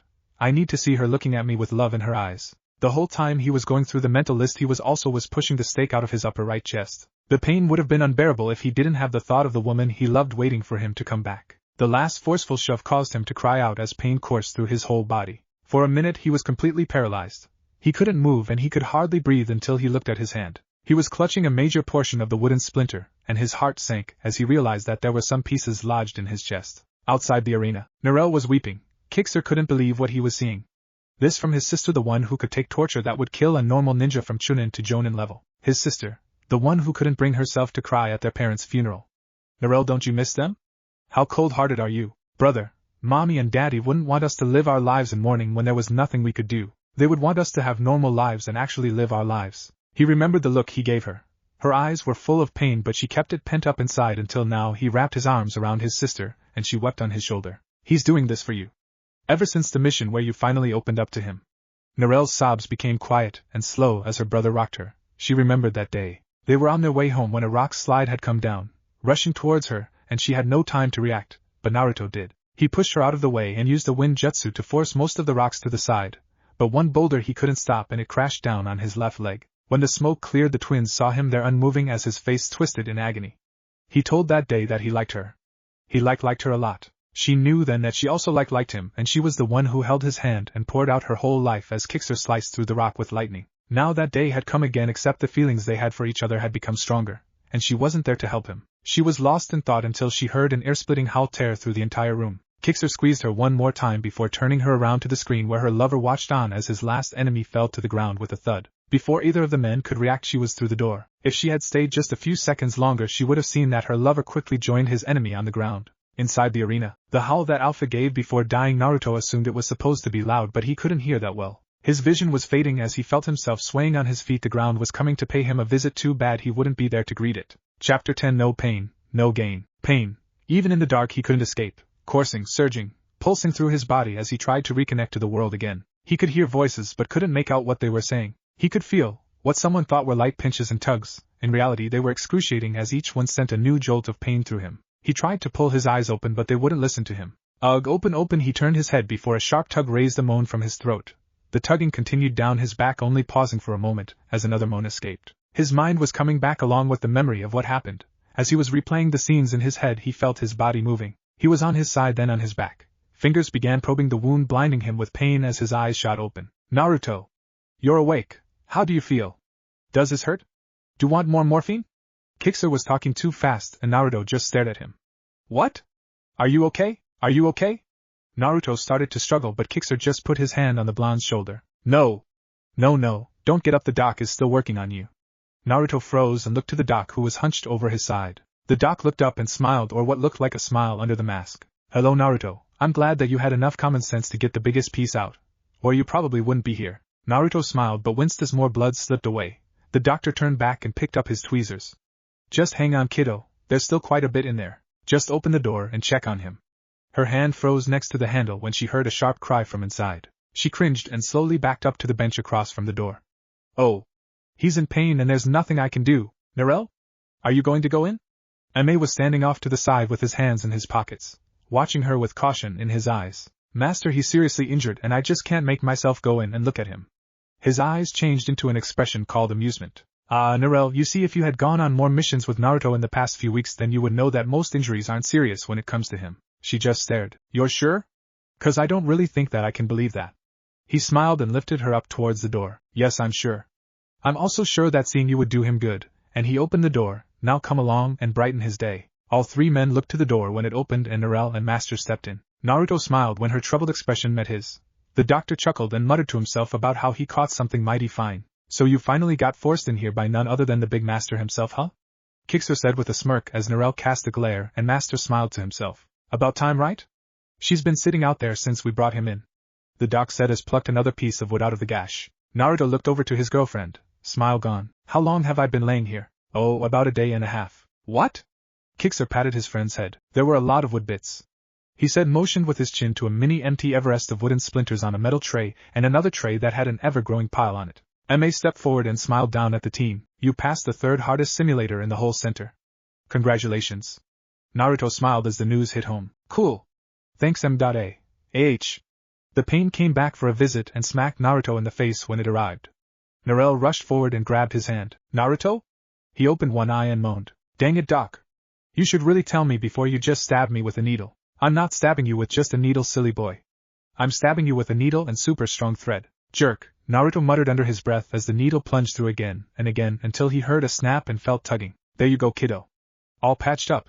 Now try to take it easy and don't try to move it too much, alright? Yeah. Naruto started to lift his chest off the table and swung his feet down. The minute they touched the cold floor, he knew something was off. The world began to sway and colors began to swirl together until he slipped once more into unconsciousness. Hina-chan, where are we going?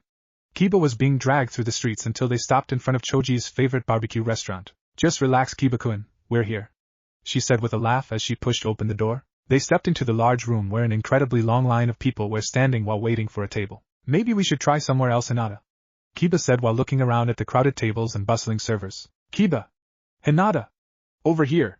The couple looked over to a frantically waving Ino Wasai standing to side with an amused smile on his face. They worked their way over to where the two were standing and then were led into a private back room that on the Akamichi clan could use. Niji and Tenten were already there and Sasuke and Sakura, along with Choji and another girl none of them had seen before. Hey guys, look who's here.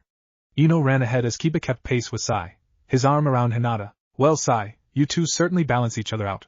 Sai laughed. I thought I was doing better at the whole showing emotions thing. Oh, you are a whole lot better. But I don't even think any of us here can compare to Ino. The three laughed as they watched her give small bounces of joy as she waited for Sai to come and wrap his arm around her. Hinata smiled. He's good for her, and he really does seem to complete her. She felt Kiba's arm wrap tighter around her. Come on, we'll make Sasuke and Sakura scoot over.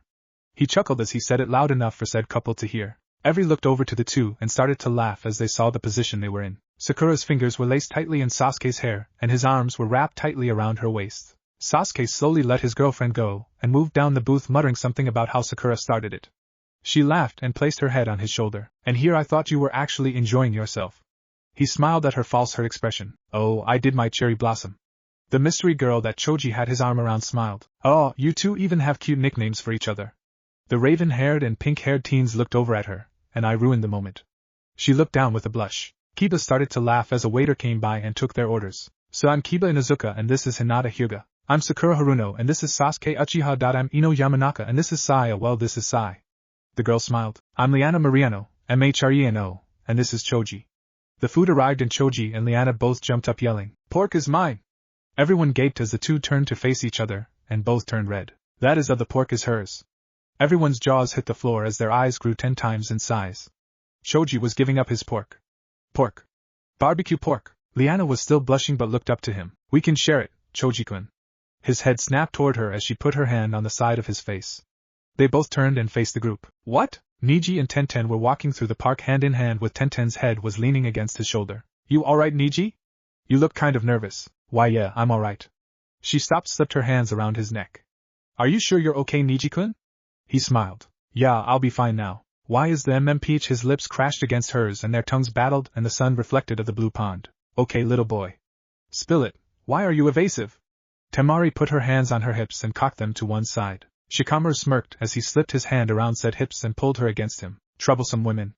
I'm not evading. I am making sure that you will keep coming back. She smiled deviously and pulled him into a kiss as he pushed her onto the wall. She pulled tighter, deepening the kiss. Naruto was waking up but his mind was foggy.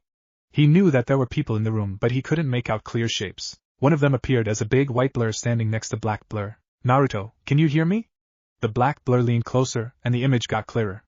Aime's eyes were filled with genuine concern. How do you feel? Tired, groggy, slow. He slipped off at the end as he closed his eyes before slowly blinking them, trying to clear his vision. What's up? Well, you passed out from blood loss, and now we're having trouble getting your heart rate back to normal. Kixer said in a standoffish voice. I feel so special. The great Kixer, the gentlemanly assassin, has graced me with his presence. He gave a weak laugh as Narelle stepped forward and started to rub his whisker marks. So you are the feared Jinchuriki that holds the Kyuubi. That explains these, doesn't it? Yeah, I don't think that I'm really feared all that much. Outside these walls, as Naruto Uzumaki? No, but as Phantom of Death or Silence of Night or Bloody Eyes you are. Even when you use that jutsu to make yourself a girl known as Kiss of Death you are feared. Naruto smiled and Narelle walked over slowly, a smile adorning her lips. I can get his heart rate back to normal if not higher. Her eyes were devious, and the smile she had was seductive as she walked her fingers up the blonde's chest. Narelle, what you doin'? Kixer said from the back of the room. Kixer, she used her sing-song voice. Yes, sissy? Shut up, okay. She sat on the side of Naruto's bed and started to stroke his blonde hair away from his face as she edged closer. Naruto's eyes bore into hers as they smoldered with love and desire, and ever so softly he raised himself to the point where their lips met. The jolt of electricity that followed fueled the passion of their kiss, and he wrapped his arms around her waist and pulled her closer. They pulled away for air and everyone including the doc started to quietly chuckle. You were right, Narelle. Kixer said, suppressing a laugh that got his heart going. The couple listened to the monitor as the beeps that signaled Naruto's heart rate raced so quickly that it seemed that the machine couldn't keep up. Naruto smiled his classic smile. Well, what else can I say except that you're the only one that's ever done this to me. You don't have to say anything else, stupid boy.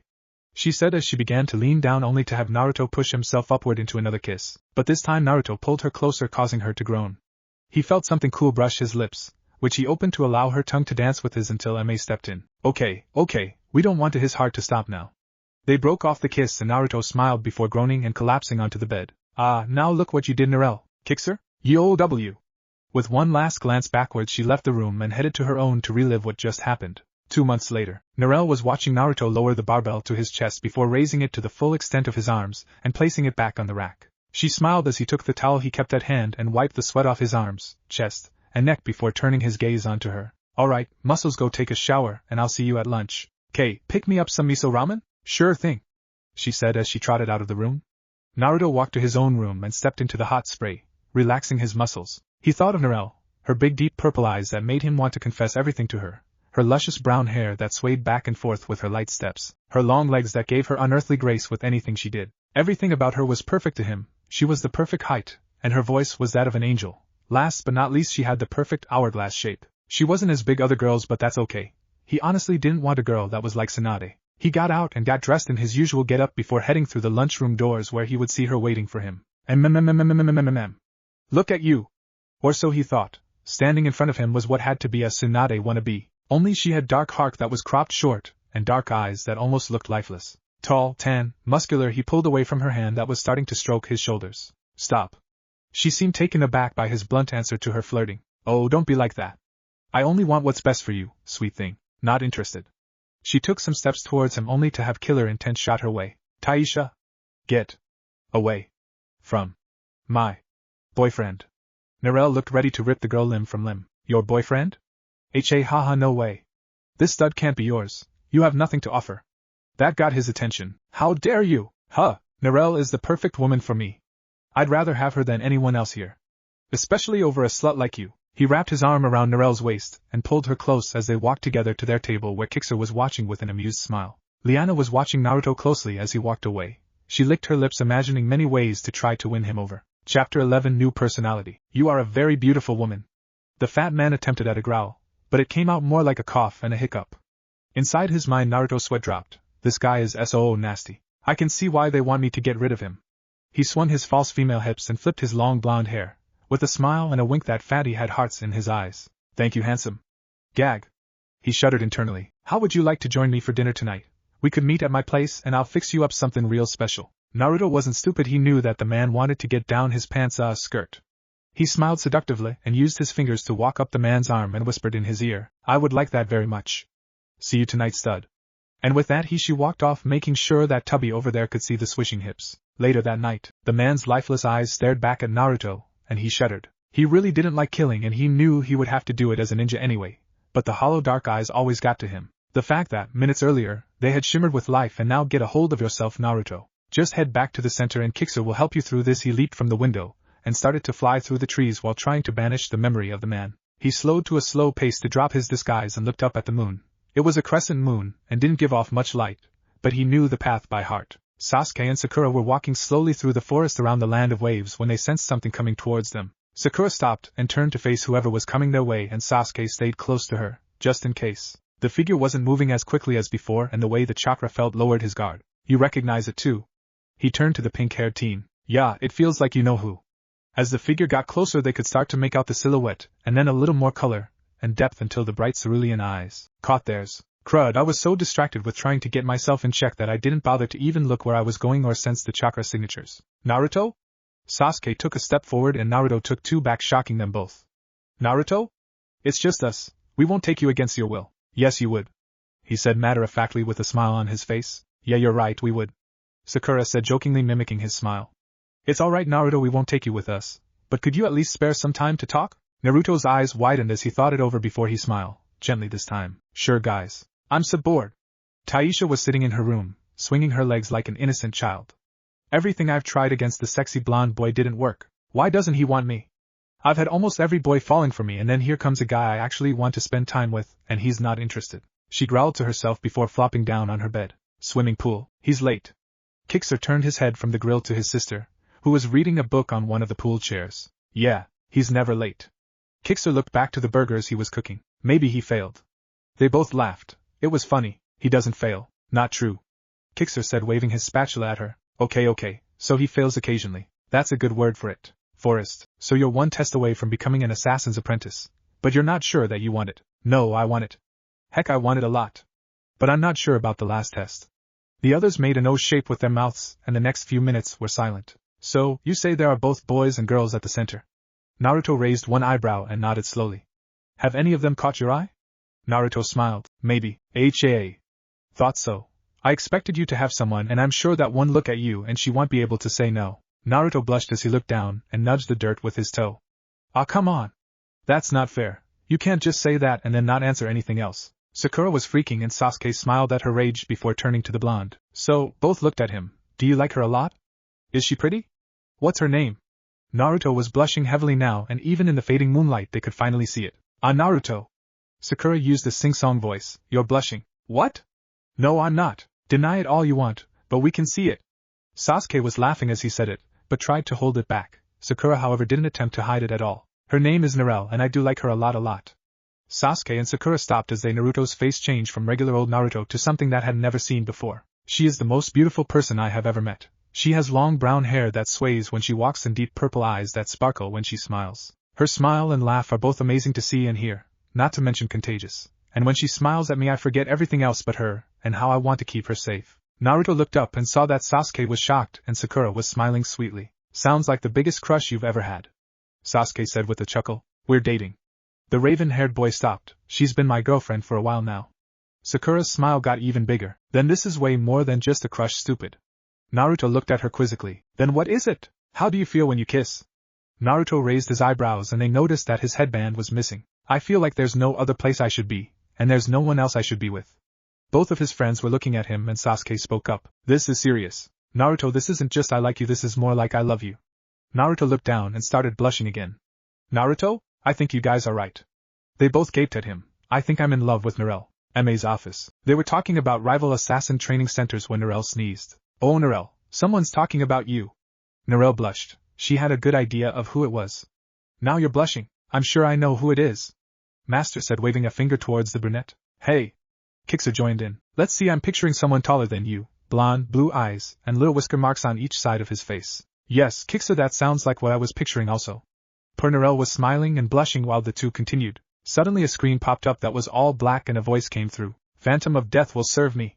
The voice was gravelly and Master stiffened as the screen disappeared. That voice, he whispered before turning to his students who were staring at him. Kixer, Narelle, go help Naruto. Instantly both of them vanished, and he was alone. If that's who I think it is, Naruto won't be able to take more than 3 steps to get away. Naruto smiled as he headed to the swimming pool. It was his day off and Narelle left him a note inviting him to barbecue with Kixer and her there. As soon as he stepped in the door he felt arms around his neck. He smiled but it vanished quickly along with the pool area as it faded to black.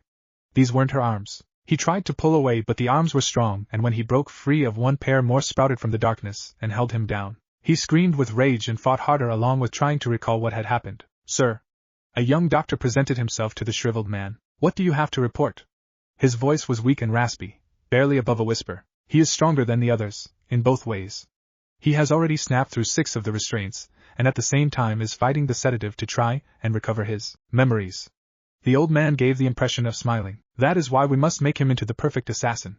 He will serve me and do my will. His smile faltered as a scream pierced the air and a doctor flew through the walls that separated the torture chamber from Lord Ahsoka's chamber. Ahsoka smiled wider. His anger will serve me well along with his new persona. His raspy laugh echoed throughout the surrounding rooms. Naruto's eyes snapped open to a room of deep red and numerous men in white coats. One of them stabbed something into his arm that made the hair on the back of his neck stand on end. He channeled some of Kyuube's chakra into his system and broke free of the restraints, grabbed the nearest man. What are you doing to me? The doctor's eyes grew wide as the killer intent hit him. Gah! You're all worthless! The doctor screamed as he flew through wall after wall. He reached for another doctor as a laugh reached his ears. Naruto Uzumaki, you wonderful specimen with your many names. Not one single mission had a single mistake. Who's there? Your many fake personalities that you wear to fool targets and hunters alike. Silence of Night or Bloody Eyes, even your girl version was Clever Kiss of Death. All of my best assassins that I have sent have never returned, he along with many of the younger ones. He smiled as he dodged the doctor that was thrown at him. Yes, release the rage that you have pent up, as you slide under my control. What? What's that, Suppo? His blood seemed to freeze in his veins as he slipped to his knees. He felt like his mind was splitting. He wrapped his arms around himself, and began to shiver as his blood chilled him to his very core as he curled in on himself. Now, for my first order for you is for you to become my favorite of your personas. Naruto raised his head ever so slightly. Become Phantom of Death. Naruto's eyes opened wide as he writhed in pain and the convulsions shook his limp body. Both death and phantoms are alike, both are cold to the touch and hold emotions for only killing. Eyes that gleam as they see the fear in the target's eyes. Blood that races as he watches the blood of the target fall to the ground along with the corpse. Ahahaha.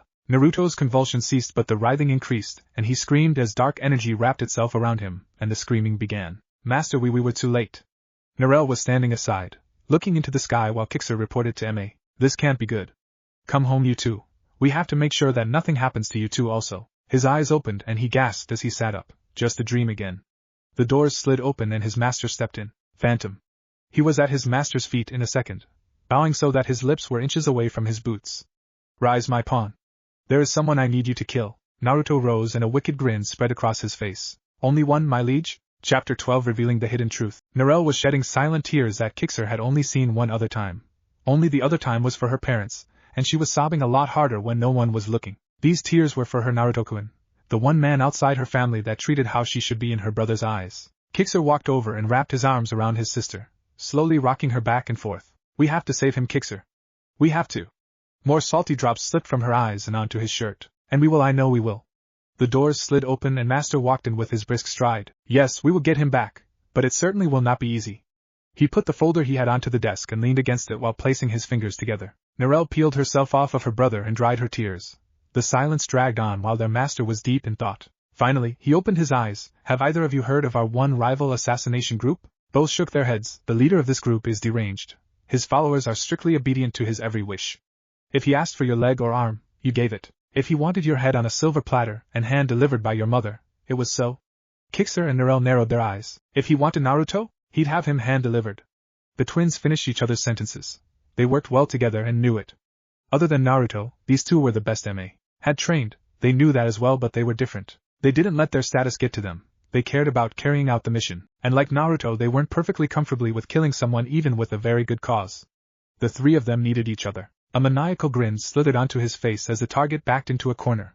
When the wonderful look of pure terror entered his gaze, Phantom couldn't help but lick his lips. The man was shaking like a true political coward and Phantom sneered. So once more I was right. You're all talk and no fight, also no fun. The man's eyes became dilated with the fear that generally everything feels when it's about to die. Sure, I got to toy with you for a while, and I think the second best part was when your guards tried to buy you some time. He chuckled darkly and allowed his full killer intent and dark aura to flow around the two of them. The man seemed to choke on his screams as the kunai buried itself into his heart. As the body slumped to the ground, Phantom felt the same thing he felt before. A strange feeling that he couldn't place an accurate name to, but the voice in the back of his head was screaming. What have I done? What do you mean, what have I done? You're the one in my head. Yeah, well, this is my body, and I can't stand that I've just killed an innocent man. Ha! This body is not yours, and that man wasn't innocent at all. Okay, if he wasn't innocent, then name one thing that he had done wrong. Well? Just shut up. Phantom didn't want to continue. He couldn't. The voice was right. The man lying dead at his feet didn't do anything wrong. Why did I kill him? What did he do that my liege needed me to come here and do this? His head started to throb, and the answer came through when the voice answered him. You did it because that psychopath told you to. The man did nothing wrong, and your deranged leader is just using you as a pawn. Phantom waited for more, but the throbbing in his head was becoming unbearable. Don't you see? We are the same person. You were a part of me. That cannot be true. But it is. Phantom couldn't think clearly. The voice was in his aching head, and it was blinding him with so many memories of people he couldn't ever recall meeting. They looked familiar, and they sounded the same as he remembered. And oh, stop this! The voice grew weaker, almost whispering. Try and remember. It died out completely, but the headache stayed along with the pictures and voices of the strange people. When Narelle and Kixer appeared before Master, they were in their full battle gear. Kixer was wearing a dark green shirt with deep brown pants. All along his arms and legs were pouches filled to the max with his own specialized poisoned weapons. His boots were a shade darker than his pants, and also contained pouched, along with hidden slots on the inside and bottom. He completed the look with his chakra gloves that channeled his elements, and heightened the strength of any of his jutsus. Narelle had similar gloves, but she cut the fingers off of hers so she could be in touch with her favorite element, earth. She wore a tight shirt with several hidden points that hid bombs of all sorts and a skirt with chain mesh underneath. Her boots came to her knees and were riddled with all sorts of weapons that she could trigger, her favorite being when she channeled her chakra to them she could cut off others' chakra to whatever she touched. They were ready to rescue their friend. Now, Ahsoka is insane, yes, but not in any way foolish. He rarely gets cocky or big-head, but he is very ambitious. If he sees something that he thinks will take him to his next goal, then everything in his wake is decimated. He specially trains his doctors in the art of interrogation and psychology. They know how to break a person and shape them into something completely different. To do so, they must know person's weaknesses. Be very careful to hide all your emotions at times when you are in genjutsu. I'm worried about you, Phantom. You are pale. Are you feeling well? His gravelly voice made the blonde cringe internally. I'm fine, my liege. Just very tired from all the running. Please forgive my tired state. Total lie, sort of. The old man turned towards him slowly and carefully studied the kneeling teen. Yes. I understand. Return to your room to rest for 3 hours before coming to see me. He turned back, signaling that Phantom was supposed to leave. Once in his room, he lay down and slipped into a restless sleep. Dream. A blonde teen seemed to sit in the air directly across from Phantom, and for the longest time they just stared. The blue eyes seemed pained and pierced deeply into Phantom, as if he were bearing his soul on his forehead. Other than the fact that his eyes looked like they had more life than his, they were exactly the same. Who are you? I'm you. Who am I really? You're me. I don't understand. How is that possible? What's your name? How do you know me? My name is Naruto Uzumaki. I served PCT until I was captured and brought here. I know you because you were a persona. I used to hide my identity on a mission. When they brought me here, that deranged man injected me with something, and now your persona is what I've become. That's impossible. I've been here since I was born, serving under my liege Ahsoka ever since I was taught how to fight. Are you sure? There was something about the way that he asked that question that actually made Phantom doubt himself. In that moment, Naruto raised his right hand, and suddenly they were standing in the village called Konoha. They were in a classroom full of young children. What is this? There was a blonde child up front that was trying to make clones. When he failed, he glared at the laughing students. Phantom gasped. It was him when he was younger. What are you showing me? This is your past.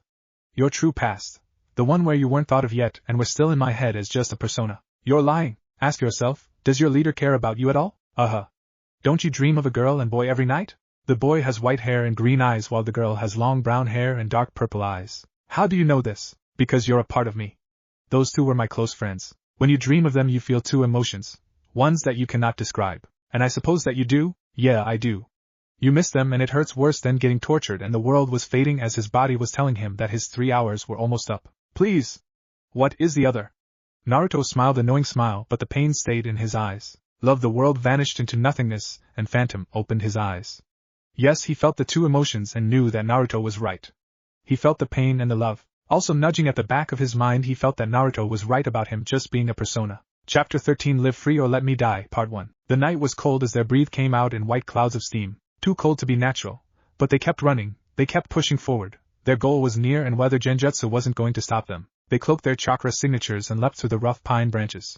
They neared another open space on the mountain and stopped at the tree line. Kixer looked to Narelle and she nodded as she put her 2 fingers to her shoulder and slid them down her arm. He nodded and repeated the sign back to her as they stepped out of the cover of darkness. They pulled their hoods over their eyes as they climbed higher through the snow and biting wind that was blowing harder than when they were in the trees. Kixer suddenly stopped dead and he raised his hand telling her to stop behind him. Narelle did as she was told. This was Kixer's major strength. He could feel any living thing in a 10-mile radius. That's why he was generally a recon missioner and easily earned the title, Radar. She was used to his behavior as he stepped forward then back and to each side. He continued the pattern for about 5 minutes before he gave the signal that they should move ahead to the side then forward. She didn't question him, and she never would, no matter what the test was. He didn't dare to move as his leader stood above his kneeling figure. With every line that the old man said, the voice in the back of his head translated his own way. It was actually pretty entertaining to listen to even if he couldn't openly smile and agree to some things. Your new mission is for the benefit of the whole system. Your latest grocery list is for my personal benefit. The main target is a young man that owes us a great amount of money. The next innocent young man you will kill doesn't really owe us a thing, but I want him out of the way so you can steal the money from me. I don't want anyone to recognize the body when you're done, and I want you back in 2 days. Are we clear? I don't want anybody to realize that this man is one that has had association with me, so maim him until he's just a bloody mass. I want you back in 2 days so that I can send you on my next personal errand. Are we clear? Yes, my liege. Crystal clear. The old man nodded and the student disappeared. Are you really going to do this? Yeah, I have to. No. You don't. He sends you on these missions to try and scare you to stay in submission. Ha! I don't fear him at all. He's a weak old bag that spews garbage out about his so-called abilities. Yet you follow him like a well-trained mutt. That's sad. Really? From what I've seen, your old master was the same. Suicide missions and lying about his abilities too. I had a choice to what mission I wanted to do and most of them were easier than what they were rated, and our master's abilities are not a lie. He is the strongest man at the whole academy. As if. My lie. Your leader holds what weak position he has with money and hypnotic-induced fear and pain. He is gasping with all his might to stay afloat in this world, but there's only one last thing to fight. And that's you? Mei holds his position with respect and trust. He has a much stronger grip on how one should run an academy. His mind was silent after that, but he could feel Naruto stewing in the back. He sighed as he pulled his hood forward and stepped into the cold snowy wind. He paused just for a second to slip the warm mask on his lower face so that the only thing showing was his eyes. Is it too much to ask that he warmed the place up a bit? She scanned the surrounding forest. The dark shadows that hid in them starkly contrasted the light patches of moon that shone through the branches. He picked up his steady casual run. He wasn't in any hurry. He leapt up to the thick branches and found that the nasty wind couldn't cut through them. As he got farther away, what Naruto had said began to sink in. His master was a shriveled old man and was obviously slipping away from the world. He had betrayed Phantom more than once, calling it tests, but he knew that Phantom was much stronger than him and he had earned his place in the limelight because of the Phantom of Death. Hey Naruto? What? What you said earlier? What about it? Did you mean it? Why would I waste my breath saying something I didn't mean? Right. You know you're right. I know that I'm right. Then why? Took you long enough to realize though. So well, I've been thinking that I shouldn't serve him anymore. Naruto? You do understand that means he will try everything to kill you, right? Yeah, but I also realize that if you were right about that, then you must have been right about other things. Liikaik? Will everything, I guess. And the point in saying this is because I want you to have your body back, and I'm going to go straight to the one you call Mei to do it. You're serious about this, aren't you? Well, thanks. So one last thing before we go to him. Where the heck does he live? Naruto's contagious laugh rang in his head. Do you feel that, sis? They both stood on one branch facing the light from what looked like a ski lodge, the main entrance to the base. Yeah, lots of chakra come in this way, not moving very fast. Probably feels safe being so close to home. A dark figure came into view, walking across the branches that grew close together. Want to try and catch him off guard? Narelle nodded. Yeah, let's squeeze some answers out of this sucker. Kixer slipped stealthily to the tree across from hers and they both crept into the shadows. The figure drew nearer and the twins tensed to strike.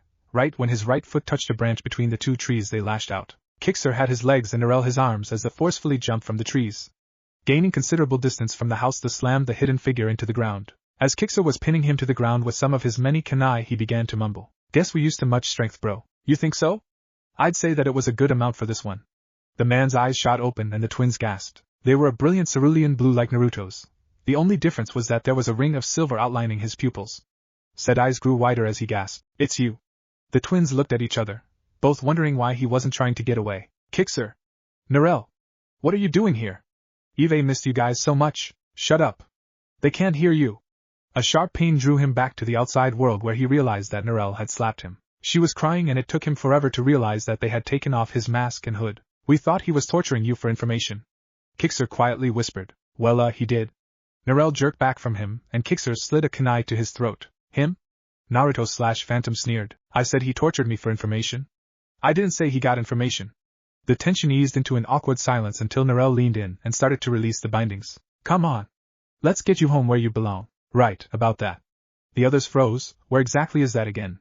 Kixer's mouth opened slightly as he reached over and stopped his sister's hand. Where's Naruto? What are you talking about, Kixer? This is Naruto. No, Narelle. His eyes grew cold. Where is Naruto?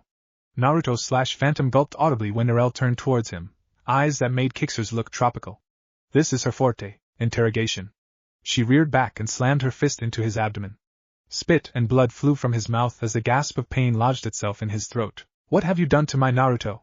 She said ominously while raising her fist. I don't really know what he did. The girl stopped and studied his cringing figure. What do you mean? How could you not notice a blonde that looks like you? Well, sometimes I hear him in my head. Now they just stared at him. Narelle. Yeah? I think all we caught is a loony. Tell me about it. Phantom/Naruto groaned. No. They don't believe us. How can we prove that you're here? Tell them that you mean me. I mean that I hear Naruto in my head. They looked at him again, expressions unchanged.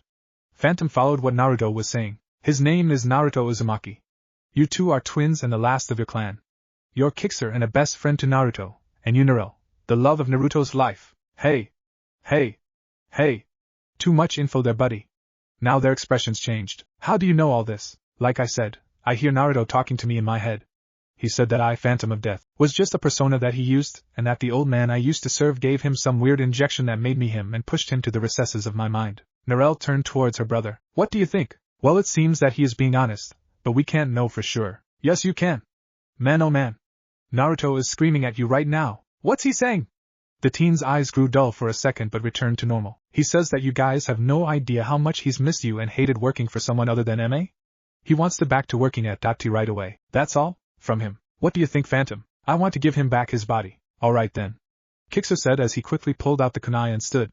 Let's see what we can do. Chapter 14 Live Free or Let Me Die Part 2. Everything was a blur as they sped through the darkening forest. The twins didn't realize how much land they had covered that was blanketed with snow when they were making their way towards the base. But now that their major objective was complete, and their worry all but erased the realization of this hit them. The night didn't look like it could get any darker, but Naruto/Phantom lead them away with amazing ease. He's been gone for almost a year, and this is where they had him.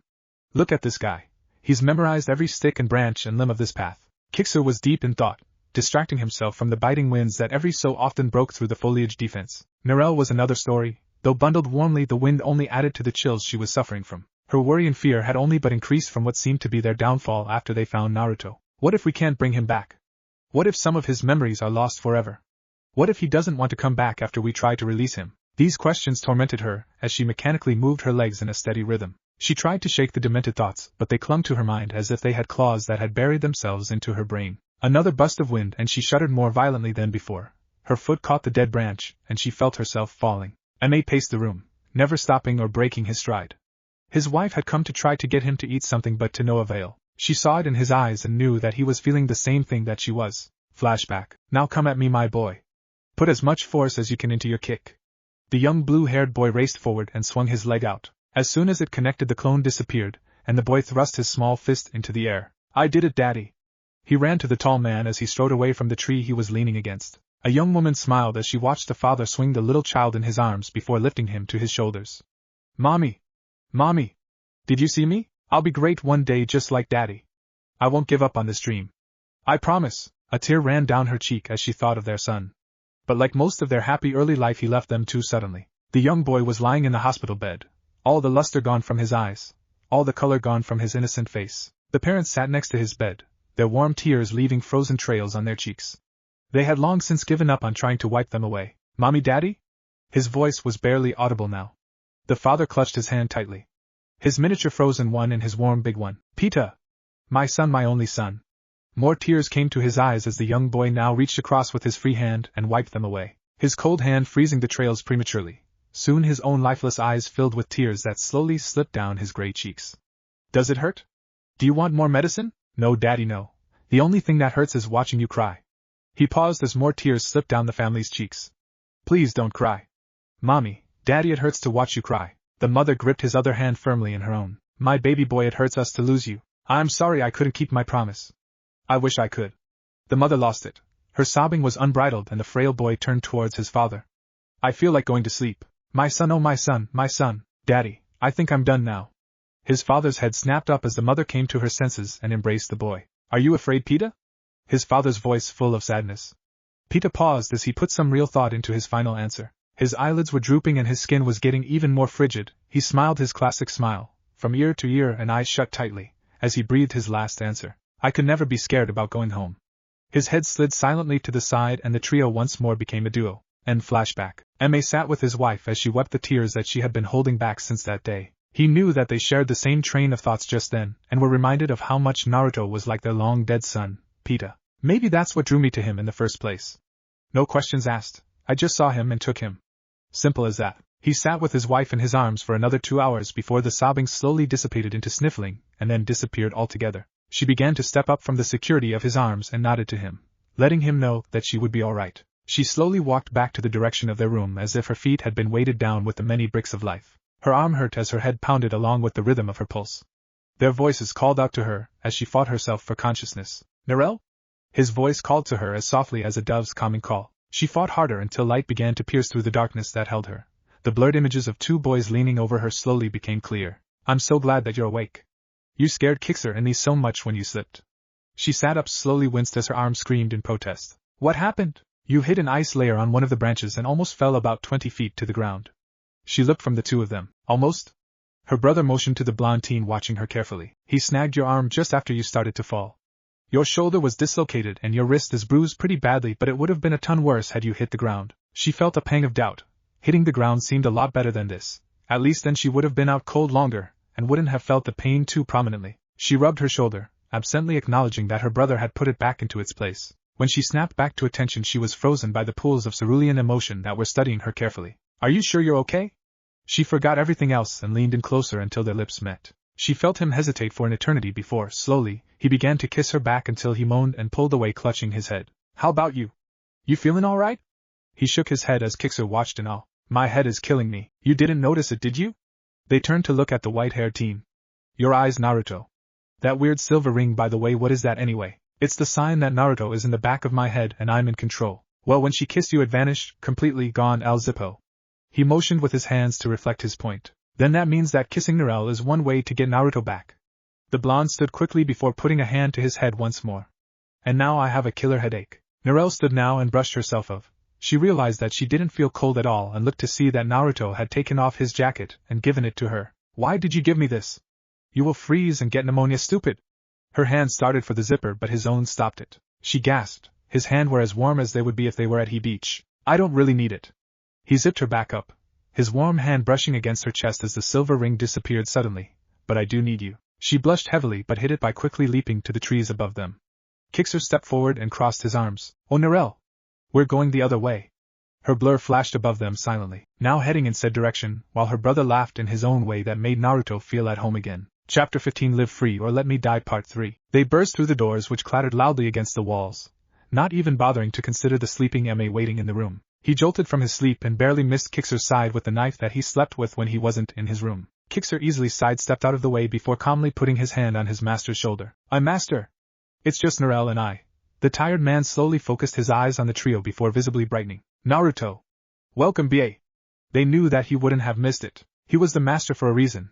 He didn't miss things that went on or looked out of place, and Naruto's silver-banded eyes were extremely out of place. His steely gaze turned their focus from Naruto to his other two pupils who met it head-on, unflinching. What happened to Naruto? Narelle clutched the blonde teen's arm and held on like he was going to be taken away. Kixer stepped up boldly. It's some sort of brainwashing technique. It would have worked better if Naruto wasn't so headstrong, but of course, he is, and right now he has this sort of split personality. Couldn't have said it better myself. Phantom smirked back at the confidence he had in his friends. I doubt you could. Hey. You're me, remember? That shut both of them up as the realization hit them. Their attention was reverted to the fact that Ma was studying him carefully, and for every few seconds that he said nothing, Narelle would squeeze his arm. It took him forever to realize that they had asked him a question. I'm sorry, what did you say? My mind was elsewhere.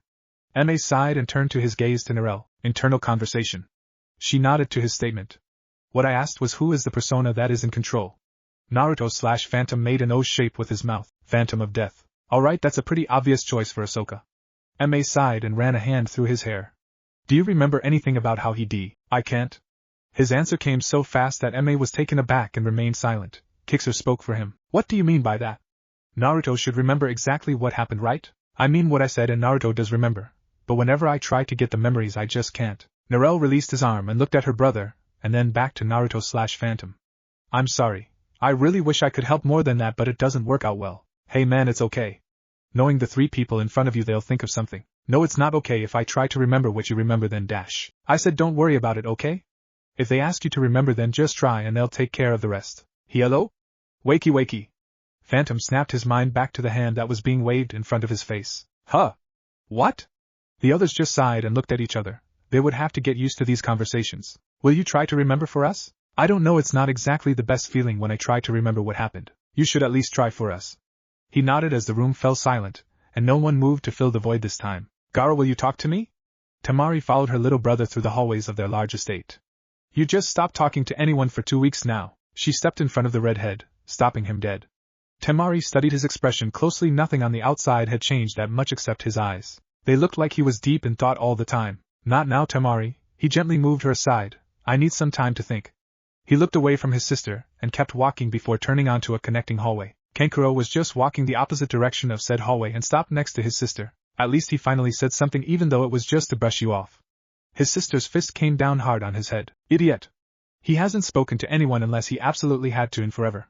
It started about a month ago with no warning and no known cause. Then when he seems to get his mind away from whatever it was, Ninja in Konoha sends message that they've seen Naruto, and then they mention some strange assassin helping them out. She continued on, but Kankuro already heard this lecture. The fact that there was a strange assassin that was helping Konoha stuck out to him. Look, Tamari, Gaara has always been a quiet guy and the people here don't notice any difference. The only reason we notice a difference because we're family, and he opens up to us just a bit more. He started to continue on his way. He'll tell us if he wants to and at his own time. Alright? He didn't even bother to see her reaction before opening a door and walking, though, not making a sound. Sasuke? Sakura was resting her head on his chest while she listened to his steady heart follow his breathing. They were sitting on the couch and were supposed to be watching a movie, but neither were interested. His hand rested on the back of her hand, stroking her hair while the other wrapped around her waist, and she put one hand around his neck and the other drawing small circles on his arm that was around her. When do you think Naruto will come home? His hand slipped away from her form and tilted her chin back so that she had to gaze into the onyx eyes. He said that no. He promised that he would be back soon. We have to trust him, Sakura. Do you trust him? Yes, but do you trust me? She moved back, eyes swimming with confusion. Of course I trust you, Sasuke-kun. Then trust me on trusting Naruto, okay? The dark orbs that were his eyes smoldered and her aqua eyes returned the emotions. They stayed silent, comforting each other with it until it didn't satisfy and their lips took over. Phantom/Naruto held his hands to his head, groaning in pain. He rubbed furiously, trying to rid himself of the terrible sensation. The last question they asked him had brought this on. He tried to remember what the answer was, but now he couldn't even remember what the question was. Narelle was trying to help by using medical jutsu on his neck and the back of his head, but this pain was deeper. He took deep breaths and gulped harshly as he fought down the nausea. He slowly removed his hands from his temples and looked up to the people standing before him. Mei was standing across from him with Kixer leaning against the wall, trying to stay close to Narelle and to catch Phantom/Naruto in case he passed out again. The image got clearer and Narelle's silken voice came softly to his ear. Are you alright now? He nodded slowly and swallowed again. Mei raised an eyebrow. You sure? 'Cause you look like something a wolf mutt crapped out. Ugh, I feel like crap. So, try to look back and tell exactly how Ahsoka captured you. He gulped down more air and slowly pried the mental lock that Kixer helped him visualize. Slowly the imaginary lock slipped away from the tight position, and the headache returned as it throbbed with his heart rate. The memory was coming back slowly. He was beginning to see bits and pieces that were becoming clearer. He felt the hand on the back of his neck get colder until it was like ice. He felt the first pop and sheen of sweat broke out across his body. A fuzzy, unclear image flashed in front of his vision. Slowly, so painfully slow, the image began to clear up and it began to quake and ripple. Naruto! Naruto, stop! Kixer grabbed the blonde shoulder and yelled into his ears. And no, wait, Aya, stop! You have to stop! Mei's voice seemed so close but so distant, but Naruto continued to press the memories into Phantom's waiting mind. I can see 2hhh. Gah!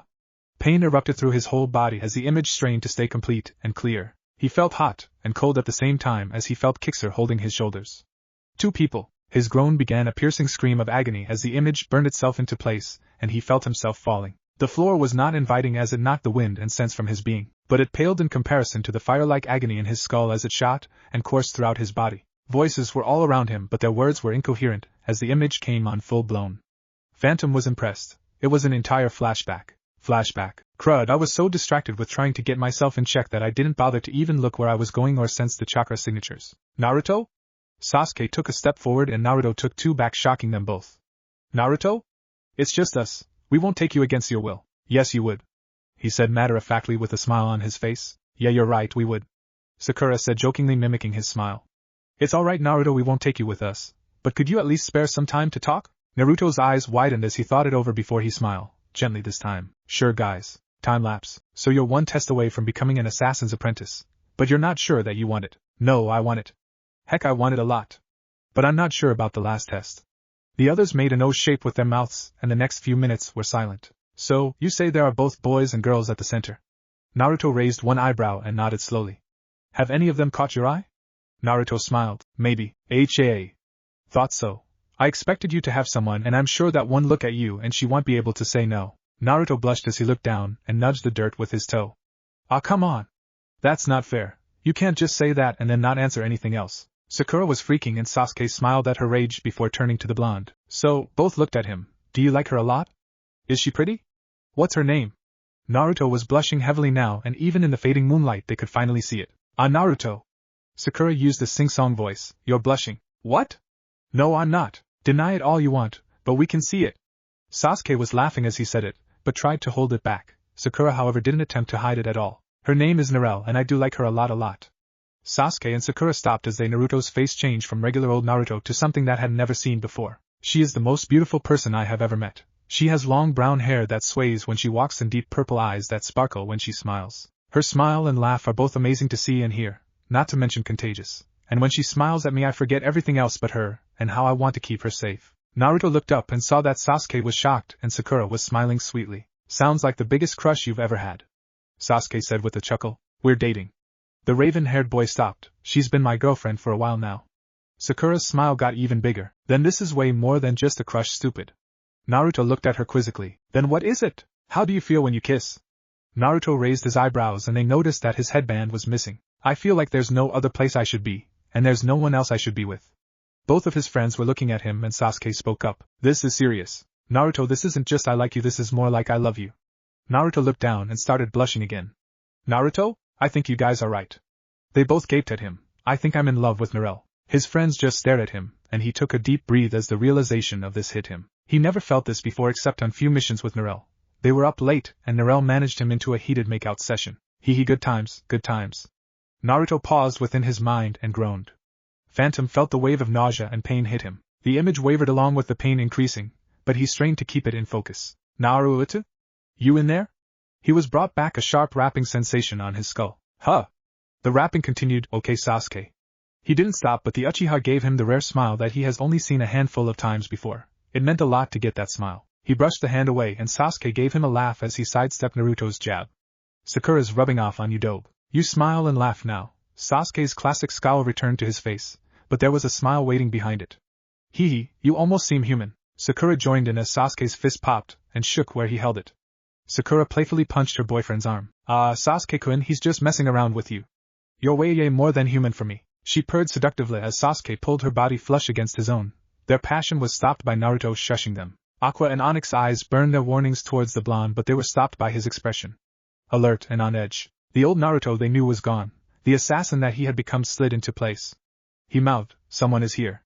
Don't move. To his friends whom he considered his brother and sister. My master wants the blonde, but I'll kill the Uchiha and probably have some fun with the girl before taking her out first. The two watched in awe as their friend's shimmering eyes became something dark and cold. When he spoke his voice was colder than his eyes and the killer intent flooding the entire vicinity. Predator is stalking my friends, I'll hunt it down. The blonde began to fade into the inky shadows of the surrounding the trio. A few seconds went by and suddenly Sasuke ducked under an assassin that was thrown across the clearing. In the bright moonlight they could see the man's terrified expression as he flew through the air. They heard a crash and the man's angered growl. Naruto laughed at this. You call that a growl?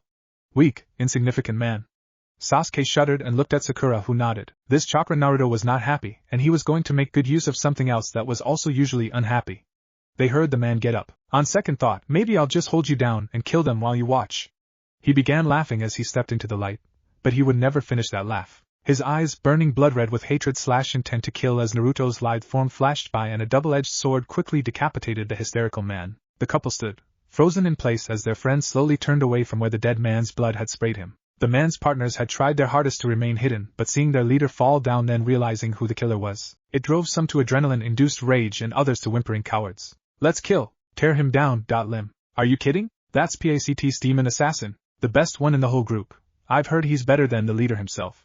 Sakura gasped when she saw Naruto pull out another blade that was hidden on his back. You aren't assassins. He twirled the two blades with obvious skill, and when he stopped they were one. The double-edged sword was in front, and the back blade was serrated with vicious-looking teeth. Both were slightly curved at the end, giving Naruto something to use when he wanted to grab.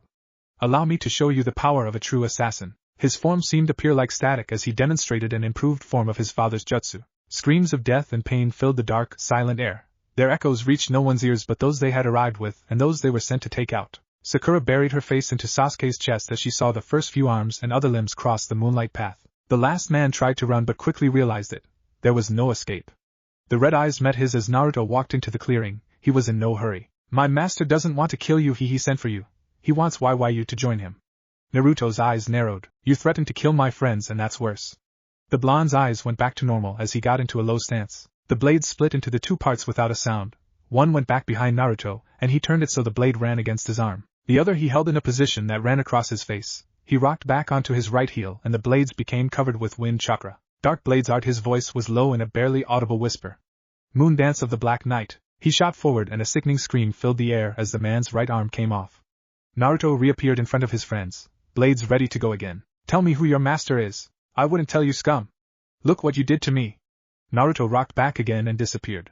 The man's left arm joined the right one, and he appeared again with his friends. You should really be more concerned about what I'm going to do to you.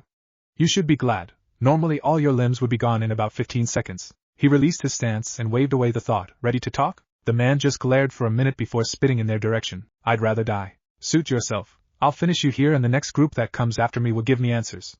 Don't want to kill any more people right now. Wasn't the fat man enough? The stance returned and he disappeared as did the man's right and left leg. With one final motion he reappeared, on one knee, in front of his friends. Sasuke tapped his shoulder. You missed. The blonde stood and smirked as the wind chakra cleaned the blood from the blades. Silly Sasuke, he began to walk towards the nearby river. I never miss. A solid thump from behind told the couple all they needed to know to believe him. Naruto, you've come so far, but at what cost? Naruto caught the wary glances and stopped on the sandy banks. He sighed before flopping down with his hands over his face and groaned. His friends jogged over, thinking that he was hurt. Naruto? Naruto, are you alright? They each got on a side while he shook his head. Where does it hurt? He stopped and looked at them. Killing is something ninja and assassins do all the time. Why does it bother me like this? He put his head back into his hands. Sasuke and Sakura nodded to each other, and the raven-haired spoke. Naruto, he began, gently pulled his friend's hands away. Think of it like this. If you didn't do this mission, then someone who was not as good as you could have died trying. Naruto's eyes met the Sharingan users. What if Narelle went on this mission? The cerulean eyes grew wide. That's what Kixer always uses on me. This took the couple aback. Kixer? Oh right, he's Narelle's older twin brother. Real good guy, a lot like Kiba. The couple nodded but remained silent as Naruto began to clean his hands before pulling off his jacket. A low whistle. Been working out, dope? Naruto turned with a sheepish smile. Just a bit. He turned back and the silence returned before Sakura had to ask. Naruto? Yes, Sakura? That move you used. The one that made you teleport. It was like the fourth Hokage's. Where'd you learn that? He turned back with his classic grins. Well, you see, they looked at him, my master. He knew my father, and my father's jutsu is an older version of what I did back there. Their mouths hit the floor. Why your father was the fourth Hokage? He nodded with the classic smile on his face. The pain became too much, even for him. The memory began to shatter as the agony assaulted his senses and completely destroyed the image. A scream ripped through his chest, and he felt his back arch as he tried to pull himself away from the pain to no avail. The darkness was welcome, but even there he couldn't escape the agony. What if Naruto become assassin anbu of Konoha? And thanks for watching my video till the end. If you enjoyed this content, then do consider subscribing to my channel, and leave a like if you guys need the next part. Comment down, and thanks for watching the video, and see you guys in the next video.